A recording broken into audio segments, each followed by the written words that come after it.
Escalation, Alex. Ooh, now we're talking. American Embassy in Tokyo? That's spicy. Who's running the show? U.S. military or CIA? This is either a high-stakes diplomatic drama or a full-on conspiracy thriller. Wait, are we doing International Edition or Burn Notice anime version? He's ready for chaos. Either way, I call dibs on being the rogue agent with zero survival instincts.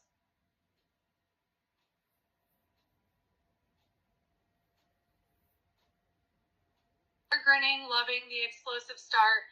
Hot, damn, they blew up the U.S. Embassy. That's one way to make an entrance. Okay, forget everything I just said. That just kicked off the craziest Burn Notice plot I've ever seen. The CIA, Black Ops, international espionage, secret organizations. This is going to be insane. Riding the high P high fives, Alex.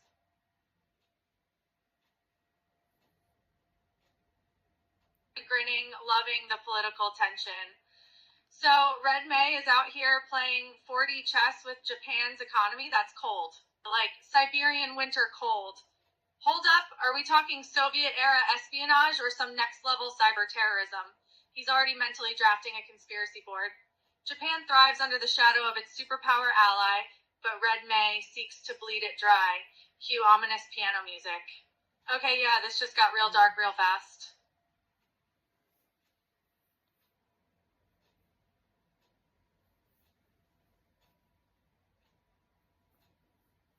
Grinning, loving the suspenseful build-up. I'm telling you, Alex, we've struck gold with this show. Angel Cop has everything. Communist terrorism, high-stakes intrigue, espionage. Heck, I bet they'll even have some crazy super-powered villain lurking in the shadows. Skeptical as all hell. Yeah. If this show's so great, why isn't it more popular? I mean, I never even heard of it prior to this moment. His bullshit meter is redlining.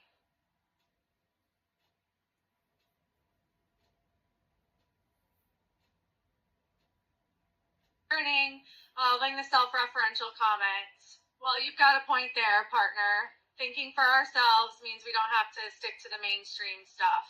We can watch hidden gems like Angel Cop and appreciate it for the underrated masterpiece that it is. Totally. Who needs a popular show when you've got a wild ride like Angel Cop? No rules, just pure, unfiltered entertainment. Let's dive right in. He's already clicking play.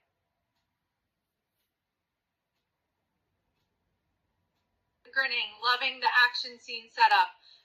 The old high-profile prisoner transport. Classic. Every good espionage story has one of these. And you just know there'll be a double cross, some kind of ambush, or a wild car chase. It's Angel Cop. Can't have things going too smoothly. He's on the edge of his seat, ready for some action.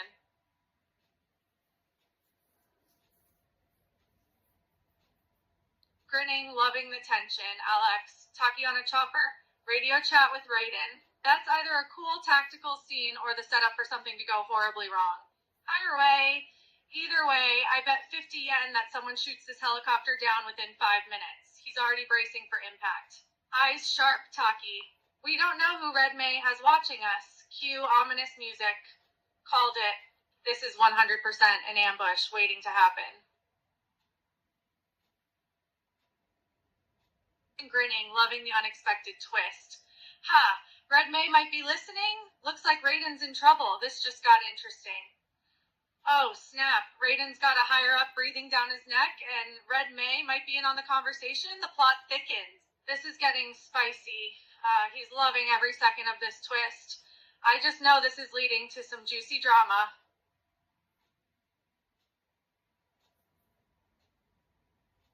Grinning, loving the snappy banter. Alex, already a fan of Raiden's smartass. I like this guy's style. The guy can stay composed under pressure and drop sick one-liners. Raiden's a quick-thinking badass, and that comeback, smooth as butter. I mean, the dude's cool as a cucumber in a firefight and still lands zingers. He's got swagger. He's totally standing Raiden already. Grinning, loving the escalating tension. Alex laughing at Raiden's sheer audacity. Oh, this dude really just called his chief a little shit to his face? Bold move. I respect it. Raiden. Bro. You gotta know your supervisor is about to be fed to the lions. He's torn between admiration and secondhand panic. Little shit. When I get hold of your supervisor, he's getting a hard time. Cue Raiden smirking like he didn't just light a fuse under someone's career. This man has no self-preservation instincts. Legend behavior.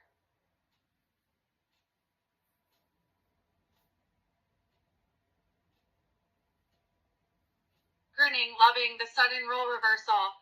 Ooh, the tables have turned. The tough as nails chief is suddenly not so tough anymore after seeing Raiden's credentials. That's a classic I'm in over my head moment for the boss. Guess the chief underestimated Raiden. Turns out he's with the security forces. The chief just got put in his place on his own turf. Serves him right. He's loving this moment of karmic retribution.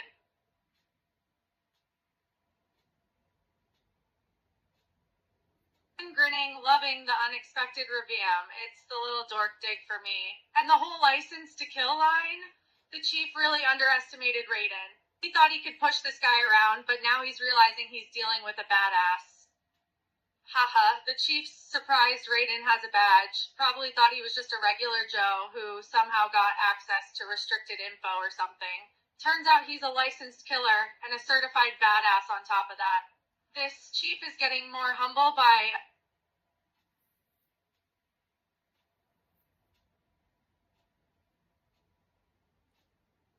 grinning, loving the badass protagonist entrance, Alex laughing at the timing of the music. Ah, there it is. Badass hero on a badass bike, getting that epic intro music. Love it. Angel Cop knows how to make an impact. Heck yeah. Look at Raiden go, riding off into the sunset. This guy's got style, music, and the whole secret agent badass vibe. I'm all in on his vibe. He's already ready for the next episode. Grinning, loving the threatening tone. Ooh, Suzama's not messing around. He's warning Taki about making mistakes. Serious high stakes here. But Taki's a pro. He can handle it. Damn. Suzama's really putting the pressure on Taki with that threat. The stakes are high. Taki has to stick close to the action or face the consequences. No room for error. No space for second thoughts. Intense stuff.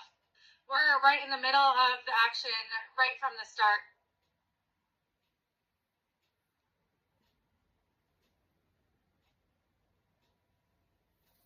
Grinning, loving the sarcastic defiance. Taki out here acting like a tired employee who's this close to quitting. Fine, if anyone wants this job, boom, instant sass. That's cold. Taki basically just called Suzama's bluff while pretending he doesn't care. Either he's about to get chewed out, or maybe Suzama will actually back off. He's bracing for either reaction. You got a real smart mouth for someone whose life depends on following orders. Cue ominous stare down, Alex. This man is 10 seconds from getting thrown off a helicopter as training.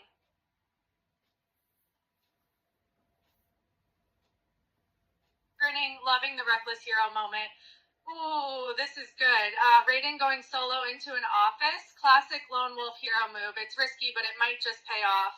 Taki's on a time crunch. That's why he's going for it. Going in blind, that takes guts and skill. He's definitely impressed. You better know what you're doing, Taki. Cue ominous music. Grinning, loving the high-stakes hostage situation. Oh wow, not only is Tachihara in a high-stakes hostage situation, he's making the stakes even higher by holding a man hostage and threatening to Swiss cheese him. Damn, this show does not hold back. Now this is getting intense. Tachihara's taking no chances. He's got the upper hand with that hostage and making it clear, one wrong move and the guy's toast, literally. Classic high-pressure scenario. By Gant.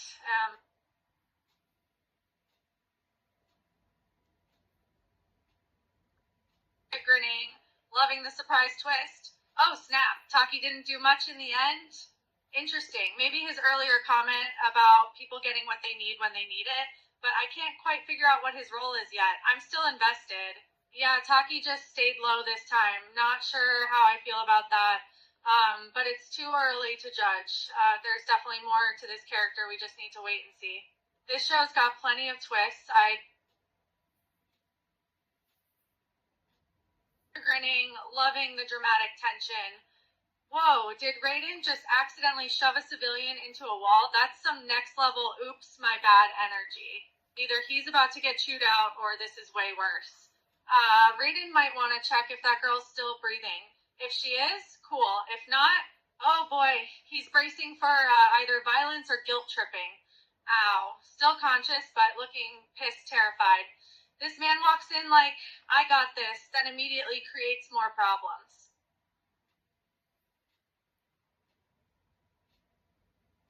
Grinning, loving the brutal efficiency. Raiden just, okay, he disarmed them by shooting their hands off, and then he shot himself in the foot. That's either a tactical retreat or the dumbest injury of all time. Hold up, he took out two guys with AKs by crippling their arms. Savage, but then immediately shoots his own damn foot? Priorities, man. He's torn between awe and secondhand pain. Should have aimed lower. Cue him limping, but still unshaken. This guy fights like I win either way. Legend behavior.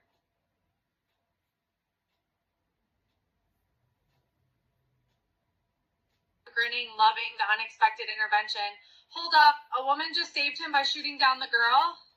Now things are getting interesting. Maybe that's her motive for saving Raiden? Who is she, anyway? A spy? Fellow agent? Or maybe a complete stranger? Whoa, did a woman just save Raiden's ass from a bullet in the back? Talk about good timing. She might have a bigger role here than we realize. And who the hell is she? He's still processing the twist.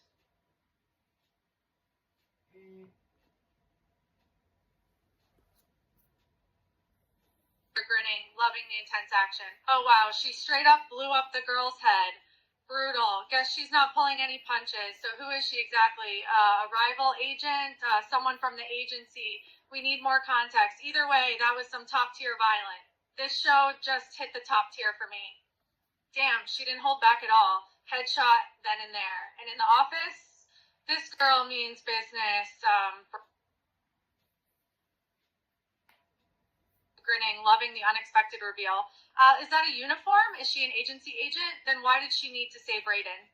Whoa, jury just identified the woman as Lieutenant Kono. That's a pretty big reveal. So she did save Raiden intentionally? Now we have more to figure out. Is she really an ally? Or is there a hidden agenda here? He's already questioning whether jury is really on their side.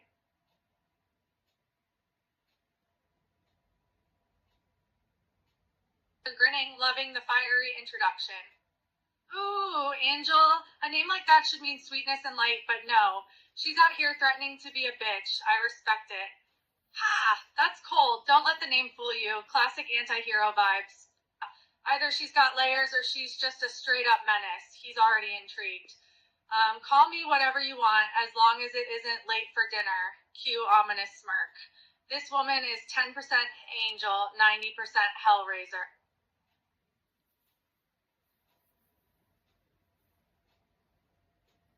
Oh wow, Angel is acting real nonchalant about this whole thing.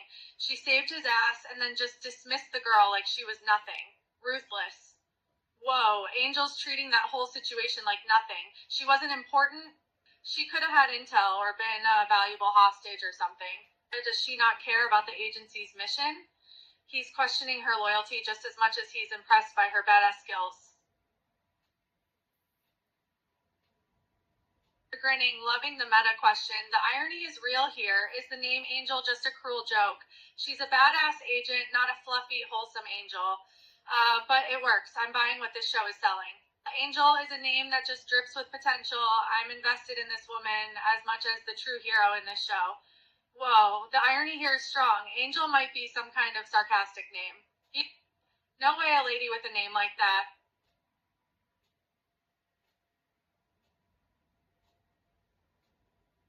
Grinning, loving the character depth. A name like Angel, sweet, pure, heavenly.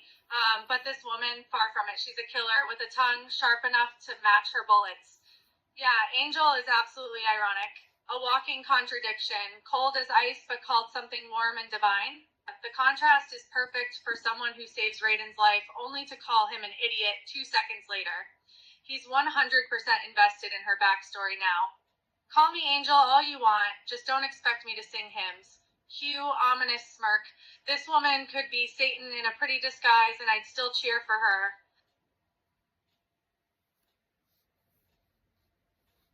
Grinning, loving the moral tension. Ooh, Raiden's hitting her with the "we're not state-funded murderers" line. That means Angel might be in a gray area, or maybe he's calling her out for being too brutal. Wait, is Angel an independent agent, a rogue element, or just someone who doesn't care about playing by rules? He's suddenly rethinking if she's even on their side. Murderer sounds so permanent. I prefer problem solver. Q smirk. This woman has a body count and zero regrets.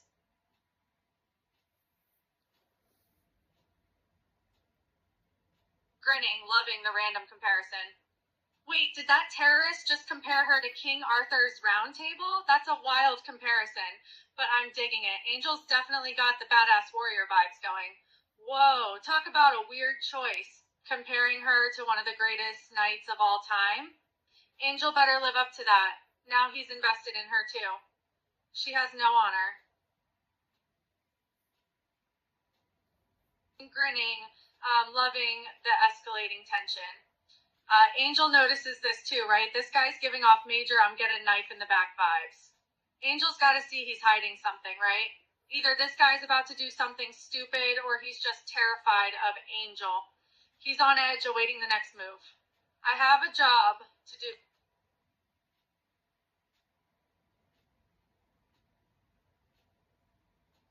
Grinning, loving the sudden surrender. Ha!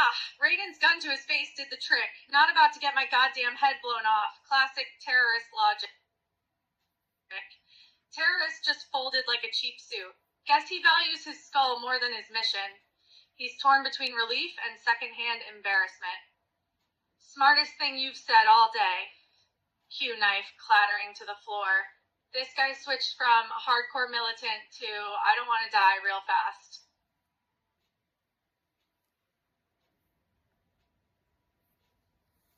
Grinning, loving the political tension. Ooh, Kawada just dropped a bomb. Red May's criticizing Japan, and Taki hitting back with free country. Now we're talking real heat. Taki out here defending Japanese pride like a patriot. Meanwhile, Red May is probably seething in the shadows. This show really knows how to stir up drama. He's low-key ready for a full-on ideological war. This suspect called Japan a puppet state, directly attacking its sovereignty. Cue ominous glare. Taki's about to throw hands over national pride. Grinning, loving the surprise twist. Whoa, Taki's in charge here? And he's got Kawada working under him. I totally didn't see that coming. Talk about hidden power dynamics. Taki's the one pulling the strings, and Kawada's his right-hand man? Damn, this show keeps surprising me. Gotta respect both of them, though. Taki's the boss, and Kawada's the one who gets things done. What a power couple. He's already seeing them as a power couple. Grinning, loving the unexpected question. Damn, good question. Why didn't Taki step in when he knew about freeing Tachihara? Was he playing both sides? Did he have a hidden reason for letting Angel make the call? This show is full of mysteries. Huh, that's a real head scratcher. Was Taki playing a different game all along? Maybe he had a bigger plan than we know about. Either that, or he just likes to keep us guessing. He's thinking of potential reasons for Taki.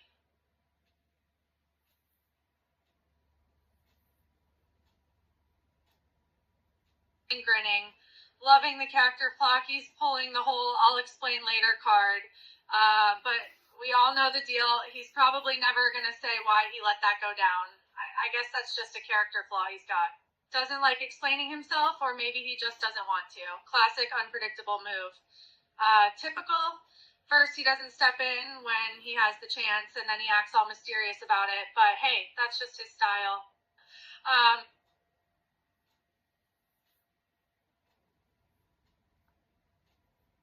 Grinning, loving the personal growth. Whoa, Raiden is really taking that girl's death to heart. Asking Angel about hostages? Sounds like he's still got unfinished emotional business. Damn, Raiden's still feeling it. You can see it in his eyes. He's got personal stakes in that girl's death. Good on him for trying to process it, though. That kind of emotional complexity is what sets this show apart. No room for one-dimensional characters here. He's low-key impressed by the depth.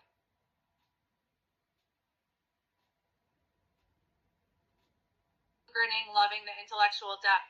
Hell yeah, Angel Cop isn't your typical cop show. It's diving into philosophy, ethics, and the dirty reality of violence. These guys are out here questioning morality between gunfights. That's some next level storytelling. We You're right. They're not just shooting bad guys, they're wrestling with what if scenarios like hostage kids and blowing heads off mid interrogations. This show treats cops as people who actually think about their jobs. Crazy concept. He's obsessed. Morals are for after hours drinks on payday. Hugh smirk. This woman lives in a world where right versus wrong gets a 9 p.m. curfew.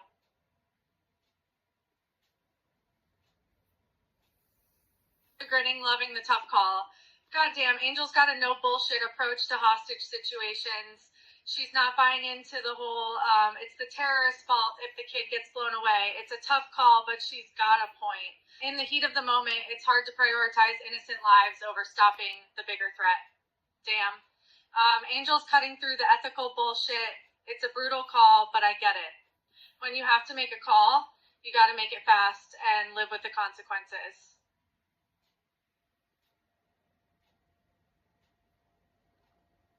Grinning, loving the cold realization. Damn, you're right. Angel's all about the job. She won't lose sleep over an ends justify the means call in the moment. It's all part of the game for her. No remorse, no regrets. Just ice cold efficiency. He can't help but respect her ruthless nature. Yeah, she's hard as nails. The kind of person who makes the hard call and then moves on without looking back. He's almost envious of her emotional detachment.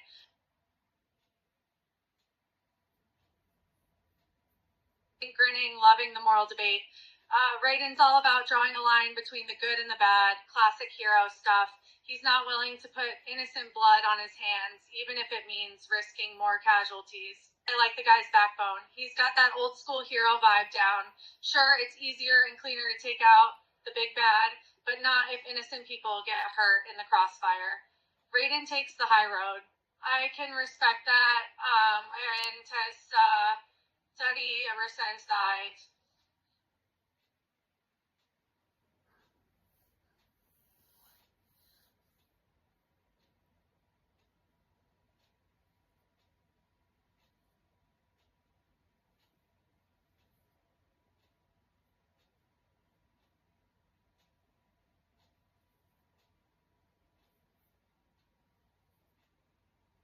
Grinning, loving the instant action.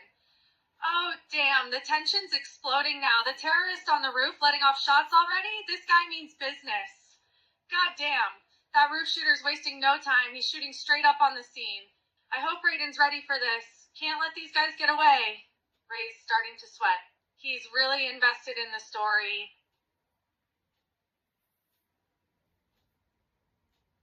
And grinning, loving the unexpected toughness. Damn, Raiden's been hit, but he doesn't even seem to care. He's got that I'll shoot back twice as hard attitude. That's the mark of a true hero. Raiden's got grit. Shot but still fighting, and shooting back with a vengeance. That's some serious resolve. I bet he's not backing down without a fight. Gotta love a guy who keeps fighting through pain. Ray's all but rooting for him.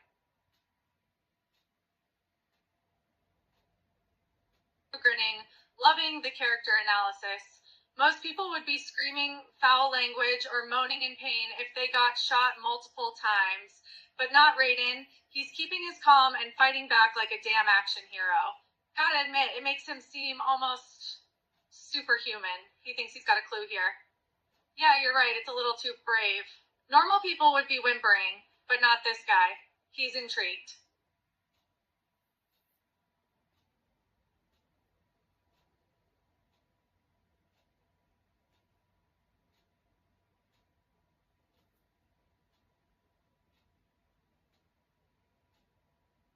Grinning, loving the savage moment. Ha! Tachihara giving the terrorist a well-deserved taunt. Love it.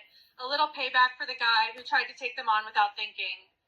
Good one. Damn, that's some cold-blooded mockery. The terrorist probably feeling pretty embarrassed right now. But hey, that's what he gets for underestimating the competition. I bet Tachihara's feeling pretty good about himself right now. He loves watching the bad guys get what they deserve. Grinning, loving the moral hypocrisy.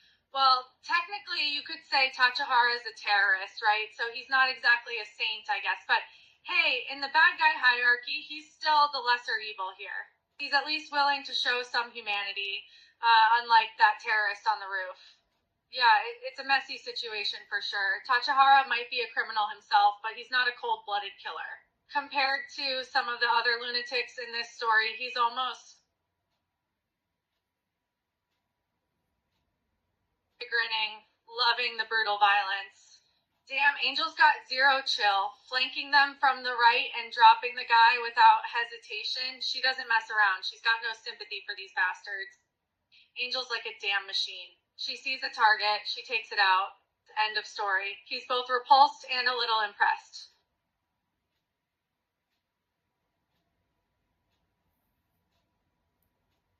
Grinning, loving the brutal setback.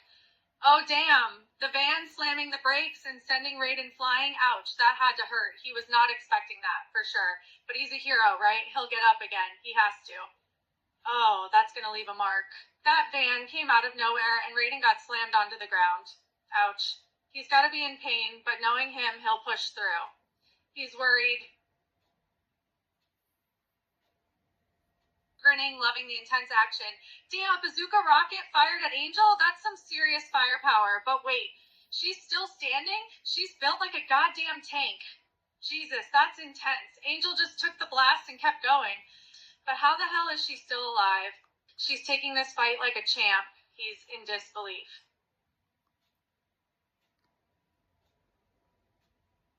Grinning, loving the painful moment. Oh no. Raiden's down hard. Massive pain, eyes shut. He's not getting up anytime soon. And Angel, she just casually says no problem and peels off. That woman is ice cold. Angel didn't even hesitate. She left him there. Either she trusts Raiden to pull through, or maybe she has a plan we don't know about yet. He's torn between concern and suspicion. Damn it. Hugh groaning in agony. This man better have a secret healing factor for something.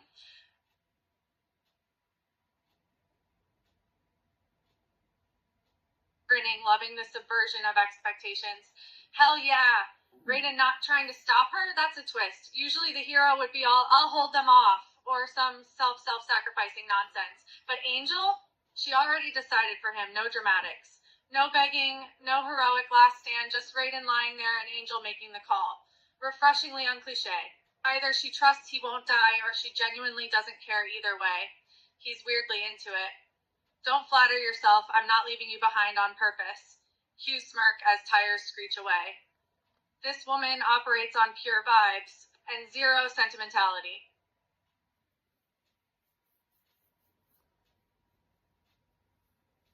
Grinning, loving the iconic ending. Oh, hell yeah! That final shot of Angel on her bike beside the sea, pure badassery, perfectly captures her vibe. Free-spirited and fearless. Angel truly is a force to be reckoned with. That's how you end an episode. Damn right, that final shot was the perfect send-off.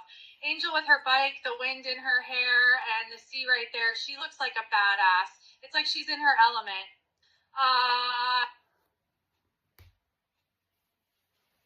Grinning, loving the cliffhanger. Haha, that's just it. It's the perfect open-ended ending, leaving us craving more. We don't get to see Angel's next move, just the aftermath. It's like the writers are taunting us with that what happens next vibe. Well, it worked. I'm hooked and itching for more. Exactly. That open-ended finish is both satisfying and frustrating. We're left with questions, but also excitement for the future. Well played, writers.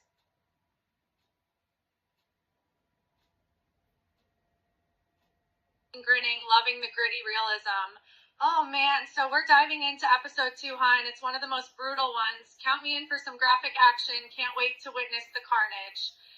Prepare for some seriously bloody and intense sequences. If it's one of the grislier ones, you can be sure there'll be tons of tension and violence. This show doesn't hold back when it comes to the bloodshed. He's hyped for more thrills.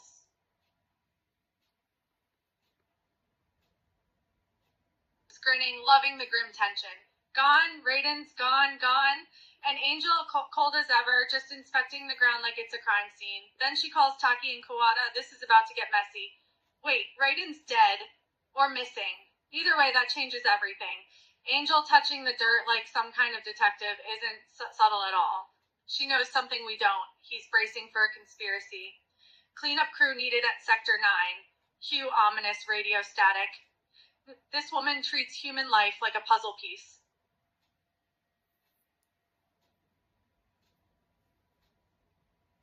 Grinning, loving the cold exchange. No word from the police? Damn, Angel and her team really do operate off their own agenda. Maybe that cleanup crew is more efficient than the cops. Either way, no surprise she doesn't need the police here, just her crew. No word from the police? That's either a sign of some serious police incompetence, or the local cops have a don't ask questions, don't get involved approach. Either way, I guess Angel has her own ways of handling things now. Grinning, loving the snappy interaction. Ha! Kawada's getting all boss man on Angel. He's pissed about her wannabe detective act. But she's taking it in stride, that's for sure. Maybe she's got some hidden skills we'll find out about later. Or maybe she's just really, really pissing off Kawada. Whoa, Kawada's getting heated, and for good reason. This chick Angel stepping on everyone's toes with her amateurish investigation. He's probably used to doing things by.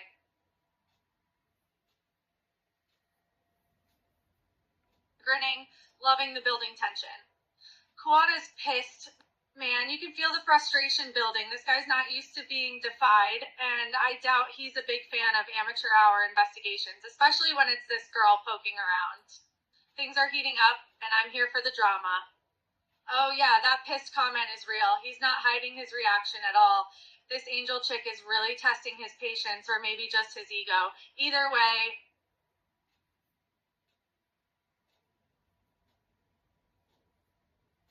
grinning, loving the hilariously aggressive line. Ha! Get your ass out before you fuck the whole scene up. That's a perfect Kawada moment. All rage and zero patience. He sounds like a pissed off dad yelling at his kid for tracking mud inside. That line is gold. It's so blunt, it loops back to being funny. Kawada's basically saying, I will end you in cop terms. He's wheezing. I swear to God. Cue Angel smirking as she keeps inspecting. This woman has a death wish, and I respect that.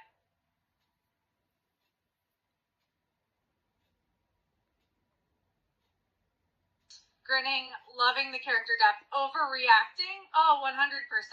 Kawada's treating this like Angel's about to drop a grenade in a crime scene. But hey, maybe he's just that protective of procedure, or maybe he hates being shown up by an agent with no respect for chain of command.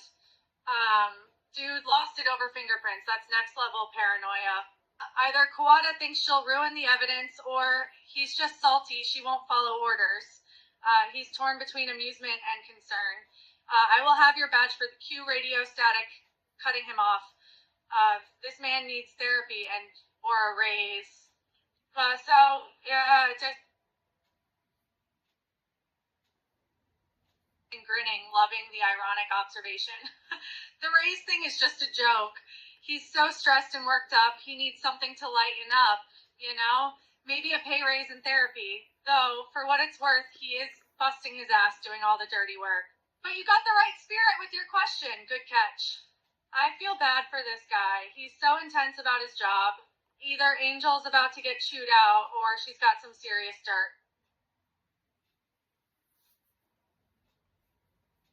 Grinning, loving the grim tension. Damn, Raiden's in bad shape, slingshot gags and bleeding like a stuck pig, and Dr. Ishihara just smiling at him? That's not reassuring, that's straight up ominous. That doctor is sketchy as hell. Taki scolding him for guinea pig tendencies makes sense now. This guy is definitely hiding something. Meanwhile, Raiden looks 2 seconds from passing out or biting his way through those slingshot gags. He's on edge. You're still with us? Good. Cue sinister smirk. This man better be getting a raise for this nightmare shift.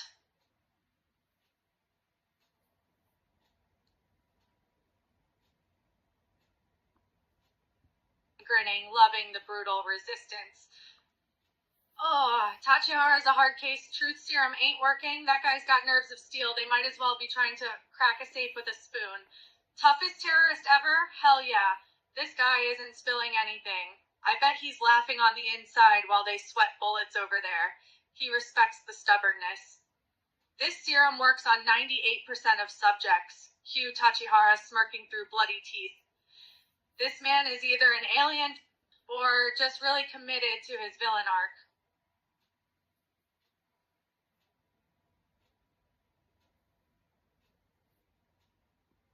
Grinning, loving the ruthless mastermind Alex. Oh, so Tachihara's got a master plan cooking an anonymous little service apartment? Damn, it's not about grandeur, it's about sending a message.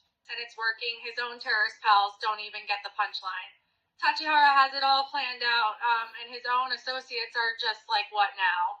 This guy clearly doesn't play by anyone's rules, not even his own. It's both impressive and terrifying. He admires the strategy.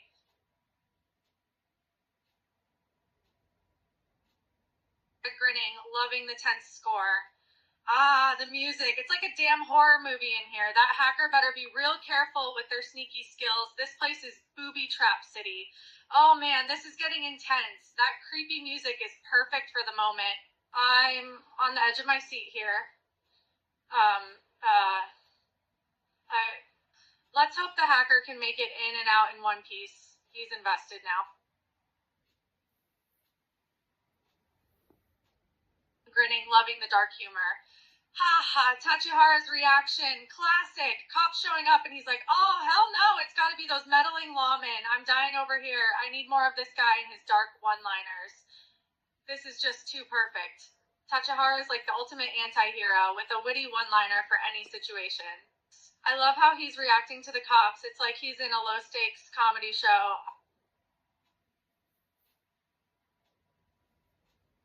Grinning, loving the brutal efficiency.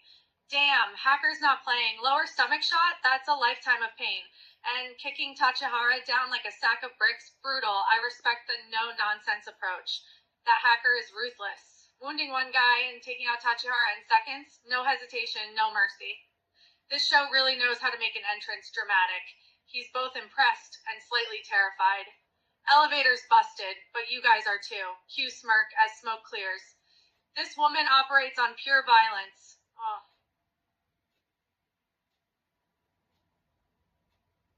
Grinning, loving the terror dynamic, Alex. Oh, this terrorist got a gun, a death grip on it, dude's shaking like a leaf. The hacker's aura alone is enough to make him second guess pulling the trigger. That terrorist thinks he has the upper hand, until reality hits. Hacker's already bleeding his buddy and took down Tachihara in seconds. Now he's just another guy with bad odds. He feels zero sympathy. I won't miss cue hands trembling. This man is one step from pissing himself.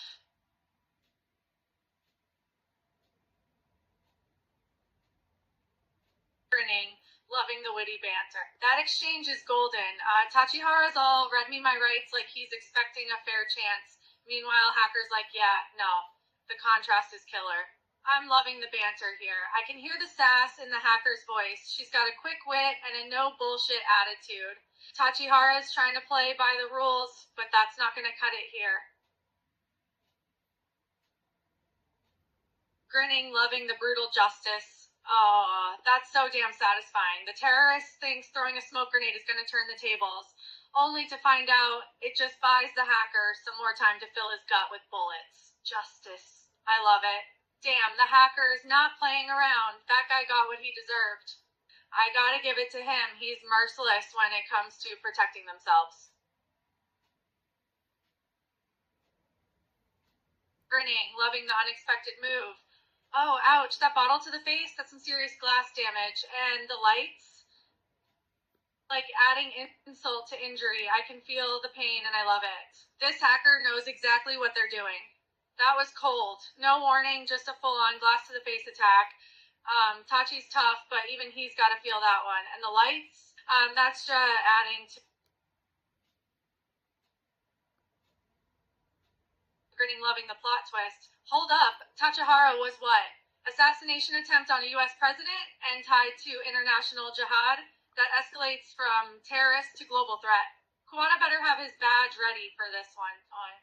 This guy isn't just some local thug, he's playing in the big leagues. If Tachihara really went after a sitting POTUS, that changes everything. I wonder if Angel knew or if she's about to be very surprised. He's bracing for chaos.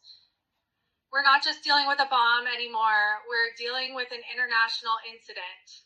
Cue radio static crackling. This man might actually get promoted.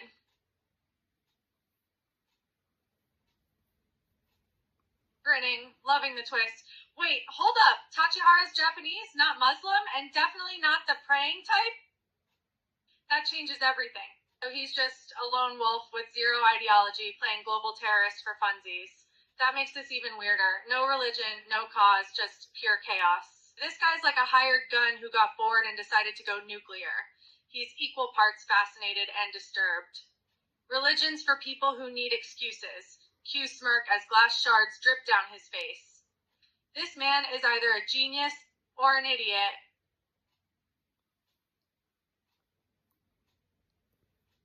Grinning, loving the fearless arrogance. Oh wow, you can feel the arrogance from here. This guy's telling them all to go to hell, and he doesn't care who's listening.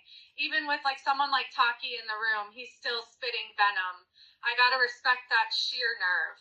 But this guy's attitude isn't gonna get him out of this mess. That's some serious bravery or stupidity. Tachihara's got a serious attitude problem, but you've got to give him grinning, loving the chilling scene. Oh boy, this is the real deal. Taki's got that cold, calculating gaze that says, I'm not here to play nice, and he's admiring Tachihara's pain tolerance after getting punched in the ankle. This guy's got nerves of a damn rock. Taki means business. His eyes are telling me he could do way worse than that. It's not just a punch to the ankle, it's a threat wrapped in a warning, and it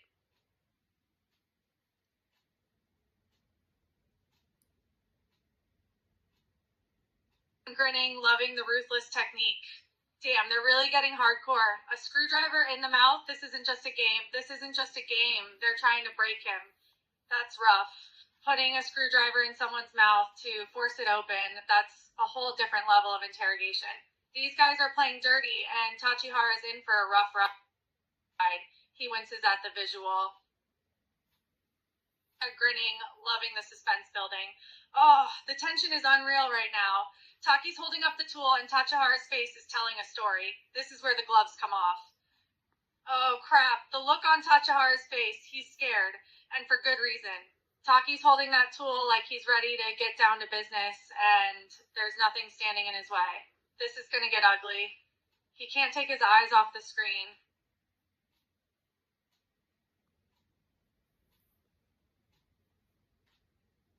Grinning, loving the contrast. This is some twisted irony. Tachihara is screaming in the other room, and Peace is just sitting through it all.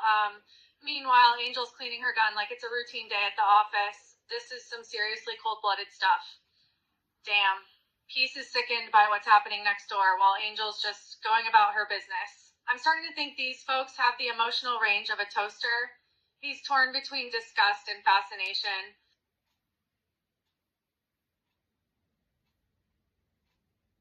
Grinning, loving the unlikely pair. Well, this is an interesting dynamic. You've got Freya looking like she'd rather be at a spa day, and then there's Asura who's as unbothered as a rock in the ocean. I can't help but love opposites. I get a certain charm from this juxtaposition. Freya's obviously not used to the chaos, while Asura's just chilling and minding his business. It's like having a saint and a sinner side by side. He's a sucker for character.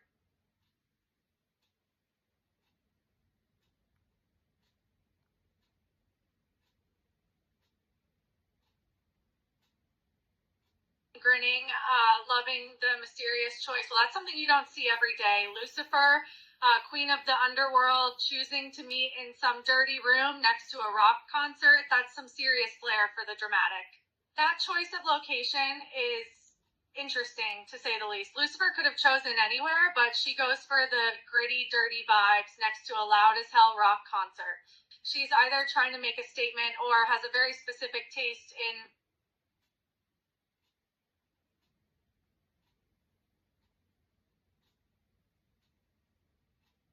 grinning, loving the psychological twist.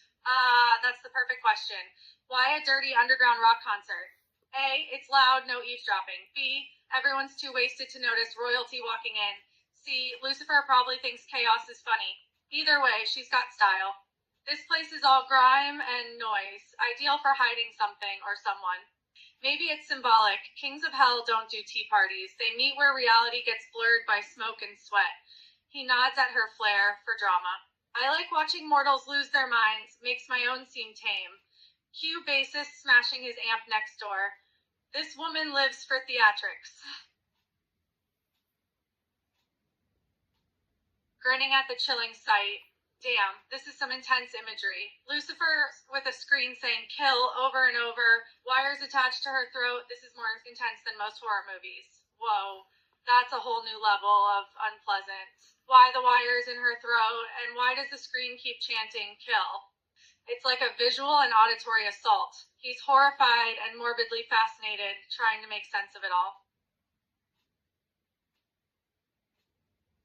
Grinning, loving the creepy atmosphere. Ah, the soundtrack's the real star here. That eerie music is making this moment extra unsettling. I'm half expecting a jump scare right now. Man, that music's giving me goosebumps. It's like a soundtrack straight from a nightmare. I'm torn between wanting to cover my eyes and keeping them wide open. This is masterfully creepy stuff. He's on edge, the music heightening the suspense. Grinning, the chilling visuals. Damn, these crime scene photos are brutal. Those poor individuals look barely human anymore. No wonder Taki's wondering about their intelligence. It's like they went through something hellishly intense. He's both repulsed and intrigued, leaning closer to the screen. Yeah, those burns are gruesome, and it's creepy how not like a person they look. Taki's curiosity is totally warranted. I mean, that level of damage makes you wonder if anything was still in control there. He winces at the sight of the photos. Grinning, loving the dramatic warning. Wow, Taki's really painting a serious picture here. No more red maze before long. That's some next level foreshadowing, or maybe just a warning. Either way, it adds weight to what's going on. Damn. The way Taki's talking, this situation's escalating fast. I can feel the urgency in his words. He's seen something he can't unsee. And with those photos, man, this is getting grimmer and grimmer. Sorry.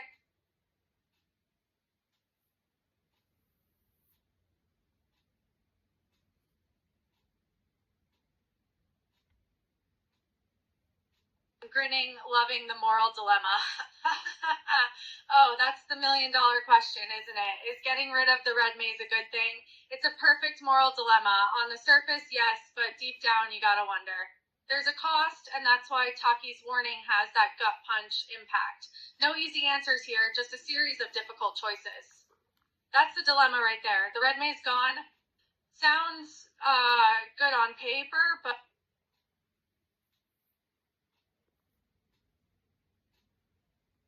grinning, loving the philosophical twist. Oh, that's a loaded question. Sure, wiping out the red maze sounds great until you realize they might be a symptom of something bigger. Are we erasing monsters or just making room for worse? That's Taki's real fear. This ain't victory, it's housekeeping before the next war. Think about it. Destroying one evil group doesn't fix what created them in the first place. It's like burning down a haunted house instead of finding out who built it. He nods at her dark analogy. You don't kill rats, you find where they're coming from. Cue ominous hum. This man is either paranoid or prophetic. Grinning at the unexpected news. Firebombed? Damn, the stakes just got real high. Taki's reaction, pure horror. This isn't some small job, it's a full-on attack, and he's scared. That's some next-level escalation, like a match thrown into a barrel of gunpowder. Whoa, Taki's shock is warranted. That hideout getting lit up is serious business. These guys aren't playing games, they're bringing the heat. This situation just got even more volatile.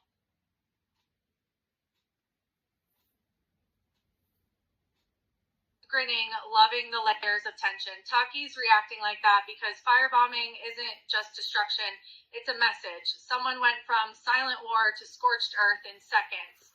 That kind of brutality, it means this is no longer about intel or arrests, it's personal now.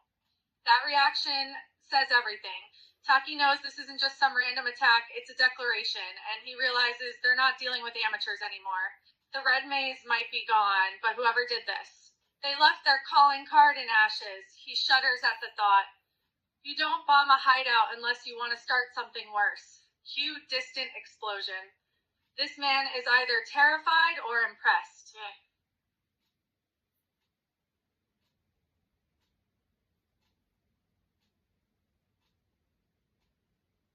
Grinning at the injured terrorist. Oh, These guys definitely had better days. One's got a sore arm, the other is playing nurse. It's like watching a twisted version of the buddy cop dynamic. And the question? Classic. Feeling better in the middle of all that carnage. That's some cold humor right there. Classic scene. One's bleeding, the other's worried, and they're cramped in the back of a van. This is the kind of situation where trust gets shaky. Grinning, loving the dramatic build up. That arm. Yeah, that arm. The one being cradled like a wounded bird. Well, it's not just a regular limb anymore. It's the symbol of these guys' journey. It's their been through the fire badge. You can almost see the tension in those van scenes. A single arm is carrying so much weight, pain, trauma, fear, and the other one asking about it. That's not just sympathy. It's a question with heavy consequences. Grinning at the chaotic exchange. Oh, this is perfect. One guy's all, did anyone else make it? And the other one's gesturing like a maniac. No way, you saw what happened. That kind of frantic energy. They're either in shock or about to start screaming. I love how raw this feels. This conversation is pure panic. The first guy wants hope, but the second dude just saw something horrific, and he's not even trying to soften it. That hand waving, classic, I can't unsee that reaction. He snorts at their dynamic. I didn't see anything. Cue violent shaking head. This man needs therapy more than revenge.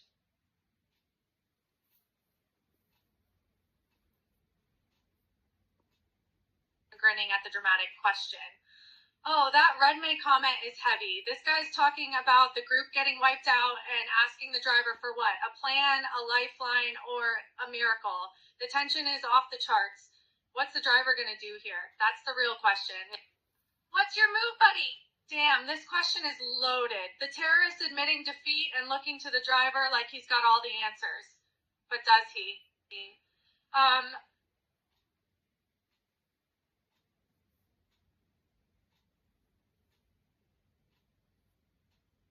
Grinning, loving the weight of the line. That sentence, a nuclear bomb in words. This could be the end. It's not a question, it's a realization. The Red Mays were supposed to be untouchable, and now they're crammed in a van, bleeding out over one guy's hypothetical end. That driver better have answers, or this ride ends in flames. That admission hits harder than any gunshot. They went from an ideology to just survivors scrambling for an exit strategy. The Red Mays aren't heroes. They're prey, realizing they walked into their own trap. He feels zero sympathy. Driver, tell us what to do. Cue screeching tires. This man is seconds from either crying or shooting someone.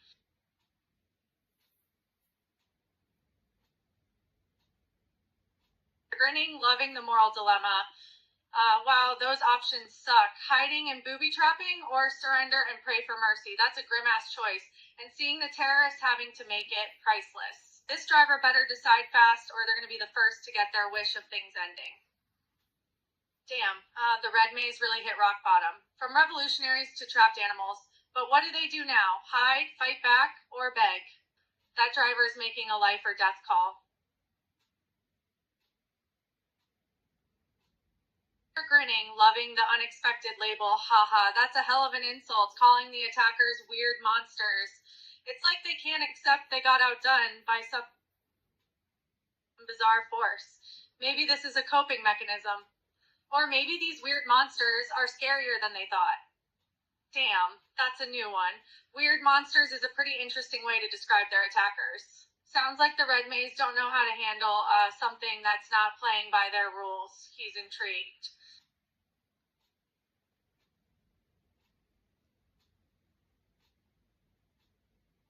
Grinning, loving the revelation.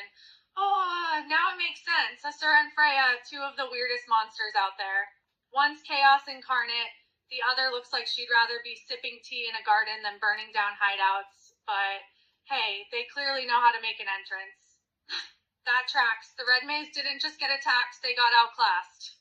A guy who lives for violence, Asura, and a woman who probably hates getting her hands dirty, Freya, teaming up. That's not fair. That's poetic justice. He nods at their terrifying combo. I told you they weren't human. Cue explosion. This man is about to find out exactly what not human means.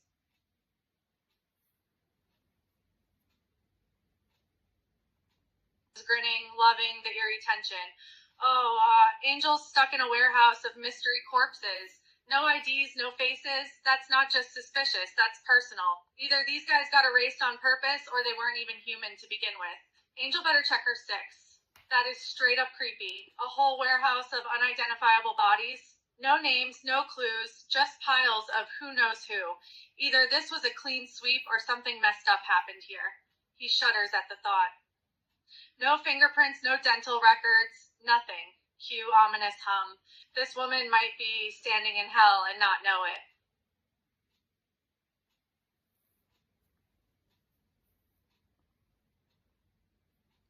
Grinning, loving the no-nonsense authority Alex.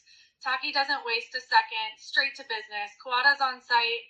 Angel gets orders like move your ass, and Taki, he's got that I will not repeat myself energy. This man runs ops like clockwork or a firing squad. That tone is ice-cold professionalism. No small talk, no room for error, just Angel, get there. Taki expects results now. Hesitation isn't an option in this game. He nods at her efficiency. Angel, move. Kawada's holding the line. Cue radio crackle. This man is 100%. I don't care if you hate me. Grinning, loving the tactical tension. Oh, Kawada's on commander mode. Police lining up outside that apartment like a damn siege. That SWAT team better be ready for anything, because Kawada doesn't give orders, he won't back with bullets. This is some serious business. Kawada's not just giving updates, he's briefing a SWAT squad like this is D-Day. The police are prepping to storm in hard, no room for error here. He feels the weight of the moment. We go in silent until we breach, no heroics. Cue gear checking. This man runs ops with his jaw clenched. Grinning, loving the sharp focus. That Angel, she knows how to make an entrance. Rolling in on a motorbike like some kind of anti-hero. And she doesn't even get a hi. Kawada just tosses her a map and asks her to memorize it. That duo's all business, no small talk, only action. Kawada ain't playing games. He's got a map, an order, and a deadline. Angel's got 5 minutes to know this place like the back of her hand.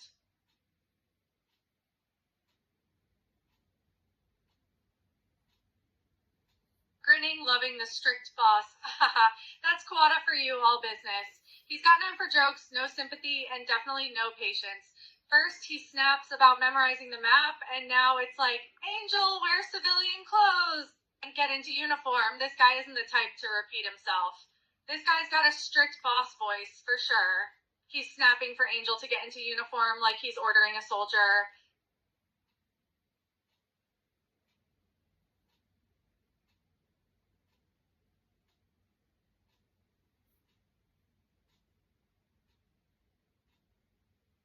Grinning, loving the exasperated authority. Kawada's this close to losing it. For God's sake, that man is on a one-way ticket to rage mode. Angel better suit up fast, or he might just drag her into uniform himself. That tone? 100, I will not ask again. Kawada isn't yelling for fun. He's at the end of his rope. Uniform professionalism, no mistakes, and right now, Angel looks like a civilian in a war zone. He feels secondhand stress. Angel, now. Cue stomping boot. This woman has 5 seconds before she gets fireman carried into compliance. I'm grinning, loving the technical work. There's Peace, the silent observer. She's got that serious look on her face as the officers install cables. No small talk, no chit-chats, just business and a whole lot of technical know-how. This entire scene is like the calm before the storm. That's quiet expert written all over her. Communication cables are in, and that means every eye is on her. Peace doesn't say a single word. She's watching every move.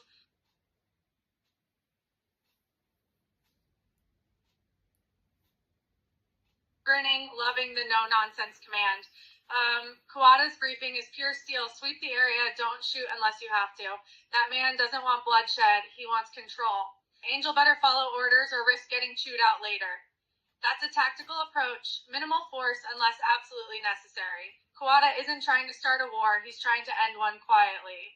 The SWAT team nods in agreement. And Angel? She's just memorizing this like her life depends on it, because it does. He feels the weight of responsibility. We go in clean, no wild shots. Hugh gear checks. This man runs ops with his jaw clenched so tight. Grinning, loving the tension building Alex, the younger one's on booby trap duty, setting things up next to the escape route, and the older one telling him to go ahead. That's danger. Angel and the SWAT team better be ready for anything when they go in. The scene is heating up. This is the kind of trap that makes or breaks a mission, literally. The younger one's ready to flick the switch, and the older one's giving him the green light, no questions asked. He grinning, loving the ruthless efficiency. Damn, that older one's got a tough guy demeanor. He's telling the younger one to surrender if the police break through, like it just makes sense. This man's all about strategy. He won't let egos get in the way of smart decisions. Cold-blooded, but smart. This is a life or death situation. The older one's reminding the younger one to cut losses if they have no option. No point in dying over a lost cause.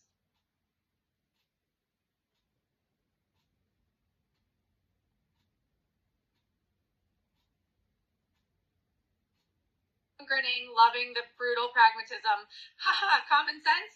In a terrorist hideout? That's darkly funny. This guy isn't dying for a lost cause. He's got standards. Surrender if you gotta, but don't throw your life away on dumb pride. This is either the most reasonable or horrifyingly detached logic I've ever heard. Like, yeah, no point in getting shot over something already doomed, but saying it so calmly while setting traps, that's next level cynicism. He snorts at the irony. So we just give up? Hugh, older man, shrugging. This man is 0% idealist.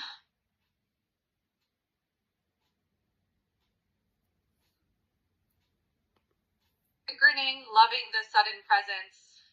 Whoa, out of nowhere, there's Asura just teleporting in like he owns the place. That's like a nightmare in real life. No warning, no intro, just sudden chaos on the scene. Asura's arrival is like a goddamn jump scare. You never see it coming until it's too late. Angel and the SWAT team better be ready for some serious trouble. He's on edge. Grinning, loving the mysterious connection. There's peace, just seeing Freya on screen, then poof, gone. That's some ninja level stuff. Now there's a coworker asking about what she saw, and we all know she's not saying a single word. That was a slick exit from peace, no warning, no trace. But now there's a curious coworker asking all the wrong questions. And I bet Peace is just staring him down, silent as a damn ghost. He cracks up, grinning, loving the brutal efficiency. Asura, that kind of nightmare. 1 second, the old terrorist resting. The next, splat. Blood on the floor, coat in shreds, and Asura just standing there like it was nothing. That man doesn't fight, he erases. That scene is pure horror. No build-up, no struggle. Just a body melting into a puddle under his shadow. The only thing left. A blood stain and part of an arm, as if even death couldn't keep up with him. He feels chills. Weak. Hugh Boots stepping through gore. This man isn't human, he's fate wearing skin.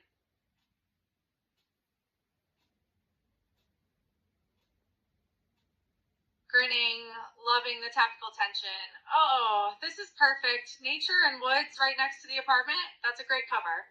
The SWAT team's moving through trees like ghosts. No idea what's waiting for them in that building, or if something else is lurking in those woods. That forest isn't just scenery, it's a blind spot. SWAT can't see past the tree line, and whatever or whoever is hiding there. They've got home field advantage. He feels uneasy.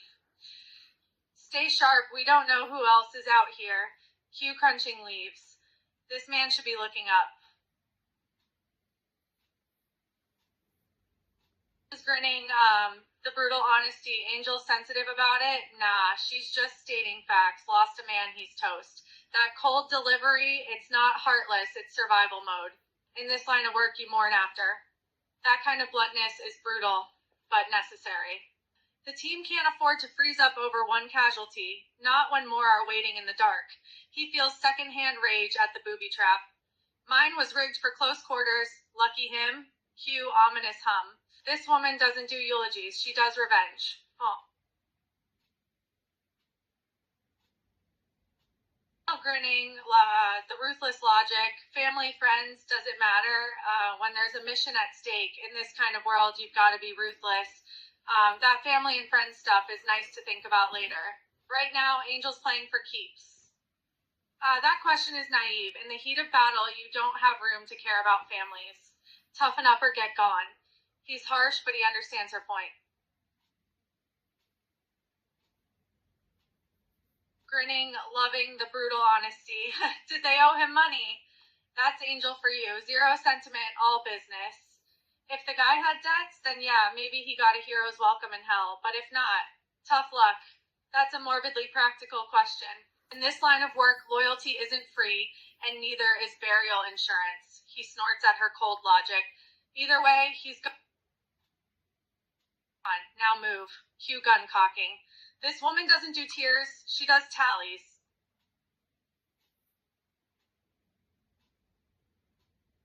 Grinning, loving the brutal candor. Nah, Angel's just being real. He's toast isn't about standards, it's about moving on. That guy is gone, and she knows it's a tough break, but she's still got to keep moving like she's not phased. Cold? Yeah.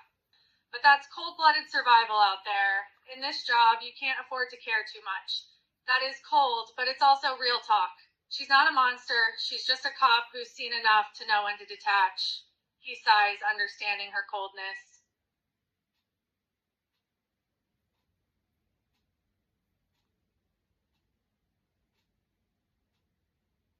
Grinning, loving the brutal sarcasm. Ha ha! Angel's that kind of unflinching.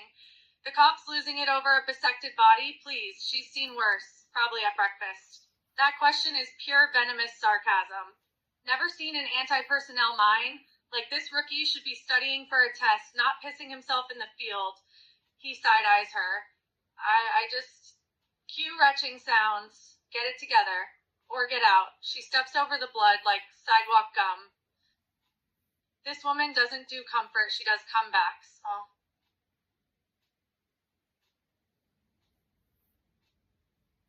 Grinning, loving the sudden action. Hacker and his squad just got shot. No warning, no drama. The terrorists in that staircase, they don't play fair. Time to return fire or find cover because this is about to get messy. That's a brutal welcome committee. Bullets flying the second they step inside. Hacker's team better have their wits and weapons ready, or this stairwell becomes a graveyard. He feels his pulse spike. Contact front! Move, move, move. Cue gunfire echoing. This man should have brought more bullets.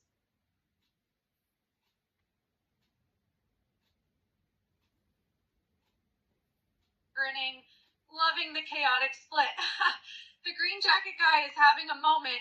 Hey, maybe we should pull back, but his buddies all, fuck you, and keep shooting. That's not teamwork, that's mutually assured stupidity. This is pure chaos. One guy's trying to be smart too late, the other one's too far gone to care. Hacker? He just caught two idiots who forgot they're on opposite sides of sanity. He facepalms. We can still surrender. Cue terrorist elbowing him mid-sentence. This man chose violence and bad timing. Grinning, loving the chaotic split. Ha ha ha! The green jacket guy's playing hide and seek. I'm good, thanks. While his buddy yells, fuck you, and keeps shooting. That's not teamwork. That's a divorce in real time. This is pure betrayal theater. One terrorist wants to live another day. The other one, he'd rather die than back down. Hackers just stuck in the middle of their family drama with bullets flying. He side-eyes them both. I'm not dying for this. Cue him crouching lower. This man chose cowardice and survival. Me.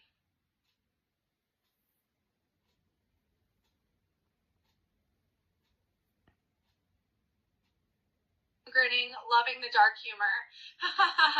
Man, that's the $1,000,000 question, isn't it? Was that fuck you directed at his green jacket partner or the police? Either way, that's one heated workplace dispute. That's a tense moment. Is he yelling at a cop, his own guy or himself, for getting into this mess in the first place? That fuck you could mean just about anything, but it's going to mean a lot of bullets.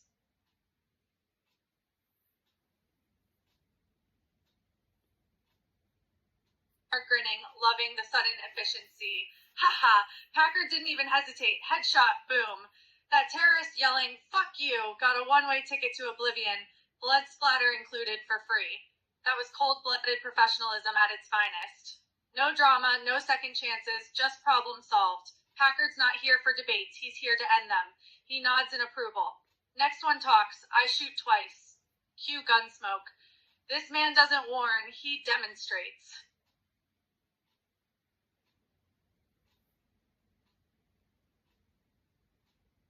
Grinning, loving the desperate negotiation. Okay, here's the deal. Lay down your guns, and you might walk out of this alive. That's one hell of a bargain. If Green Jacket wants more breath than lead in his chest, he's going to have to swallow his pride and play ball. Ha! He's playing the life insurance angle. Give up your toys, and I'll keep you off my naughty list. He chuckles. I surrender.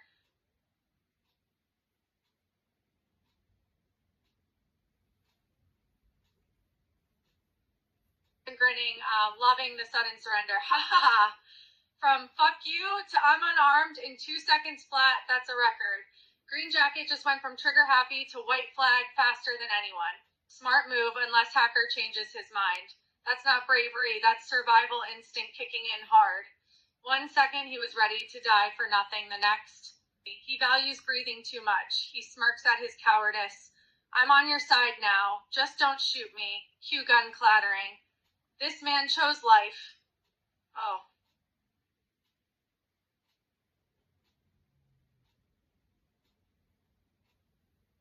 Grinning, loving the zero tolerance moment. Ha ha ha! Hacker's not playing. Spread 'em, arms up. One wrong move and you're Swiss cheese. That Green Jacket terrorist better be sweating bullets right now. This is Survival 101. Do not test the guy with a rifle.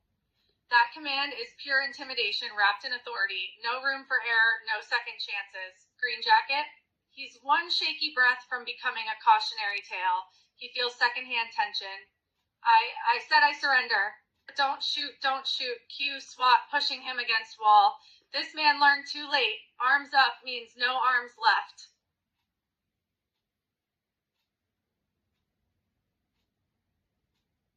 I'm grinning, loving the shocking entrance. Ha! That's one hell of a grand entrance for Freya. Fire and through a freaking wall. These terrorists better pray she likes fireworks, because this ain't just an inferno, it's divine retribution. Fire. Flame. Fury. They call her the burning angel for a reason. Freya's not here for a nice chat. She's here to burn the evil out of the bad guys. Literally. He whistles.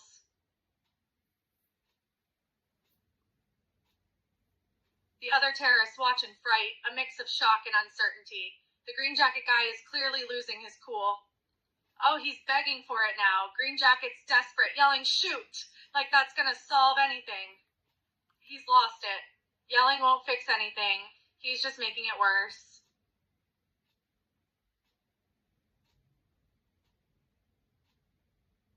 Grinning, loving the eerie technical failure. Ha ha! Why hasn't the sprinklers come on yet? That's a great question. Freya's out here burning a hole in reality, and the fire system, unhinged. Peace is just sitting there like no warmth detected. Bro, check your eyes. That's either catastrophic system failure or divine interference. A building on fire with 0 heat sensors? Either this place was built by clowns or something or someone is actively stopping it. He feels uneasy. This isn't possible. Cue monitor glitching. This man needs to check if he's alive. Grinning, loving the blunt disbelief. Ha ha ha! Hackers, don't be ridiculous. Bro, you're in a room on fire with Freya standing there. What part of this isn't obvious? Your senses are betraying you. That's not just denial, that's full-on comedy. Hacker feels the burn but still doubts it. The system doesn't register heat, and he somehow expects logic to win here. He wheezes, I can feel it! How is the monitor wrong? Cue sprinkler pipe bursting above him. This man is 1 second from being fried.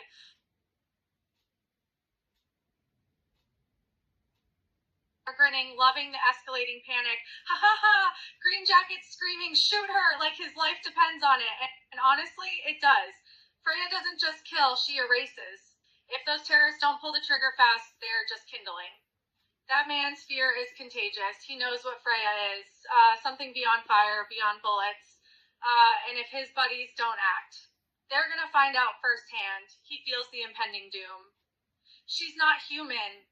Cue Freya tilting her head. This man is about to be a very short cautionary tale.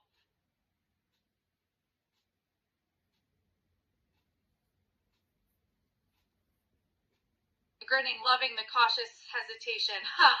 Packard's not jumping the gun. Literally. No. Wait. That man knows something's off. Freya is standing there untouched by fire, and he's smart enough to realize bullets might just piss her off. That hesitation? Tactical survival instinct. Packard's not risking his team on a hunch, especially not when the enemy is casually ignoring physics. He nods in approval. Orders, sir. Cue uneasy silence. This man values breathing. Smart, huh?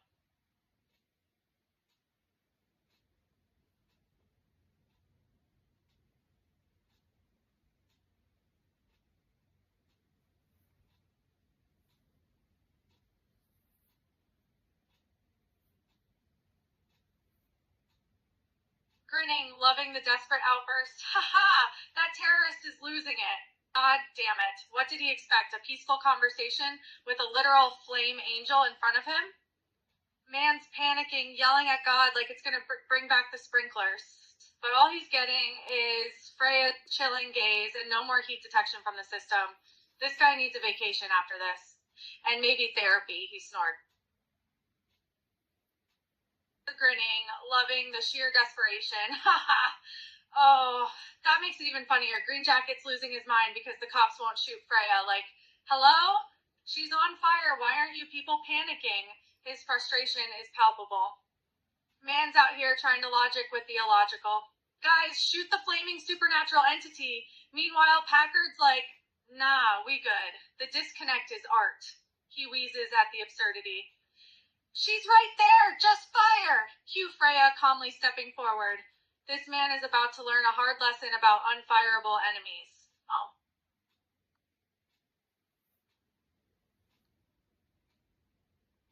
Grinning, loving the futile effort. Ha ha ha, that man's really trying. Just let it out, buddy. Dump that whole drum into a literal flame angel. Maybe she'll feel a 22. He's not making a dent, just wasting ammo. But hey, at least the bullet holes add to the ambiance, right? Man's trying the brute force method. He's gonna be reloading forever without even making a mark on her. He sighs. Grinning, loving the pleading desperation. That hacker's voice is haunting. He's not just warning, he's pleading with this guy not to shoot. Like, bro, trust me. That won't bring back your heat sensor or the sprinklers. But you know what it will do? Piss off the walking campfire right on the other side of that room. That guy's screaming into a void, hoping logic will save the day. Grinning, loving the sheer frustration. That SWAT guy has zero survival instincts. Hacker literally slams his arm down like, are you dense? Some people just need to be yanked back from Darwin Award territory. That's not just frustration, that's mercy. Hacker saving his dumb teammate from becoming extra crispy in real time. He facepalms at the SWAT guy's lack of fear. But she's right, the Q hacker's death grip. This man's learning the hard way. Pray for him.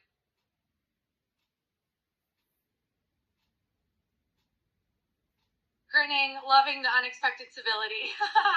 Freya just dropped the most chill response. No beef with you guys, just passing through. Meanwhile, Green Jacket's over there losing his mind. SWAT still clutching their guns and Hacker stuck between do we trust her and do we survive her? Alright. That's the ultimate plot twist. Freya's not even here for them. She's got her own agenda and somehow that's scarier than if she was outright hostile. He side-eyes her warily. I'm not your enemy. But I won't be yours either. Cue flames flickering calmly. This woman doesn't do alliances. She does warnings. Huh?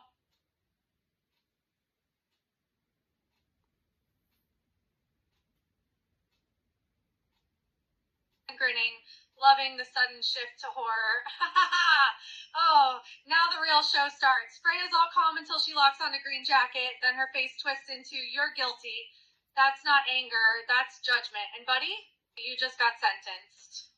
That switch up is terrifying. 1 second she's neutral, the next she's a vengeful spirit with a very specific target. Green Jacket's about to learn why you don't piss off the fire deity. He braces for impact. No. Cue Freya's flames surging. This man's last thought should have surrendered faster. Grinning, loving the brutal irony. Haha, this man really thought a grenade would save him from literal divine fire? Oh, please, God help. Too late. Freya just turned him into a campfire with extra regret. That grenade didn't even get a chance to ping before he was ash.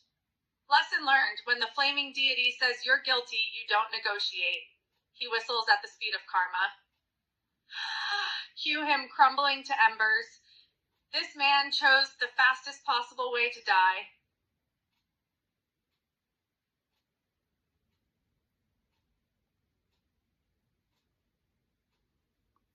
Grinning, loving the dark question. Ha ha ha. Sorry?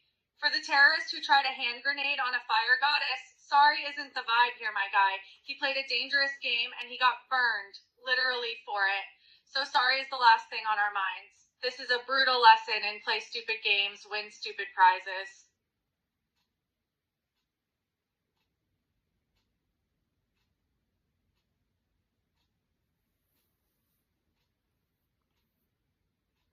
Grinning, loving the chaotic escape. Ha ha ha.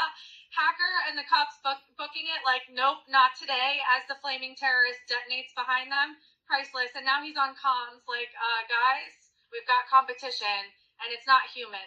That's the kind of realization that hits mid-sprint.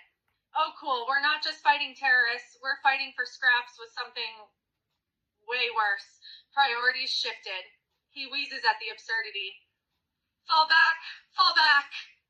Cue grenade, shrapnel whizzing past. This man's cardio just paid off.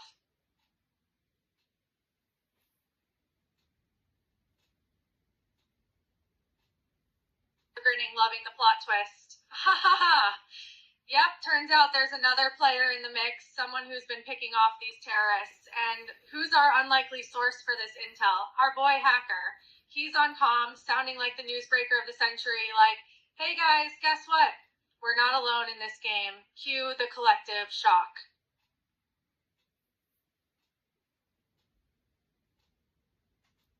Grinning, loving the sheer disbelief.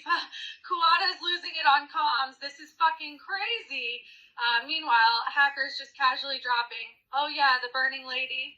She's roasting terrorists now. That's not a mission update. That's a horror movie pitch. Kuwata's reaction is all of us. You think you're dealing with a standard op, and then boom, supernatural arsonist on the loose. Crazy doesn't even cover it. He wheezes at the panic. She's what? Cue radio static. This man's sanity just left the chat.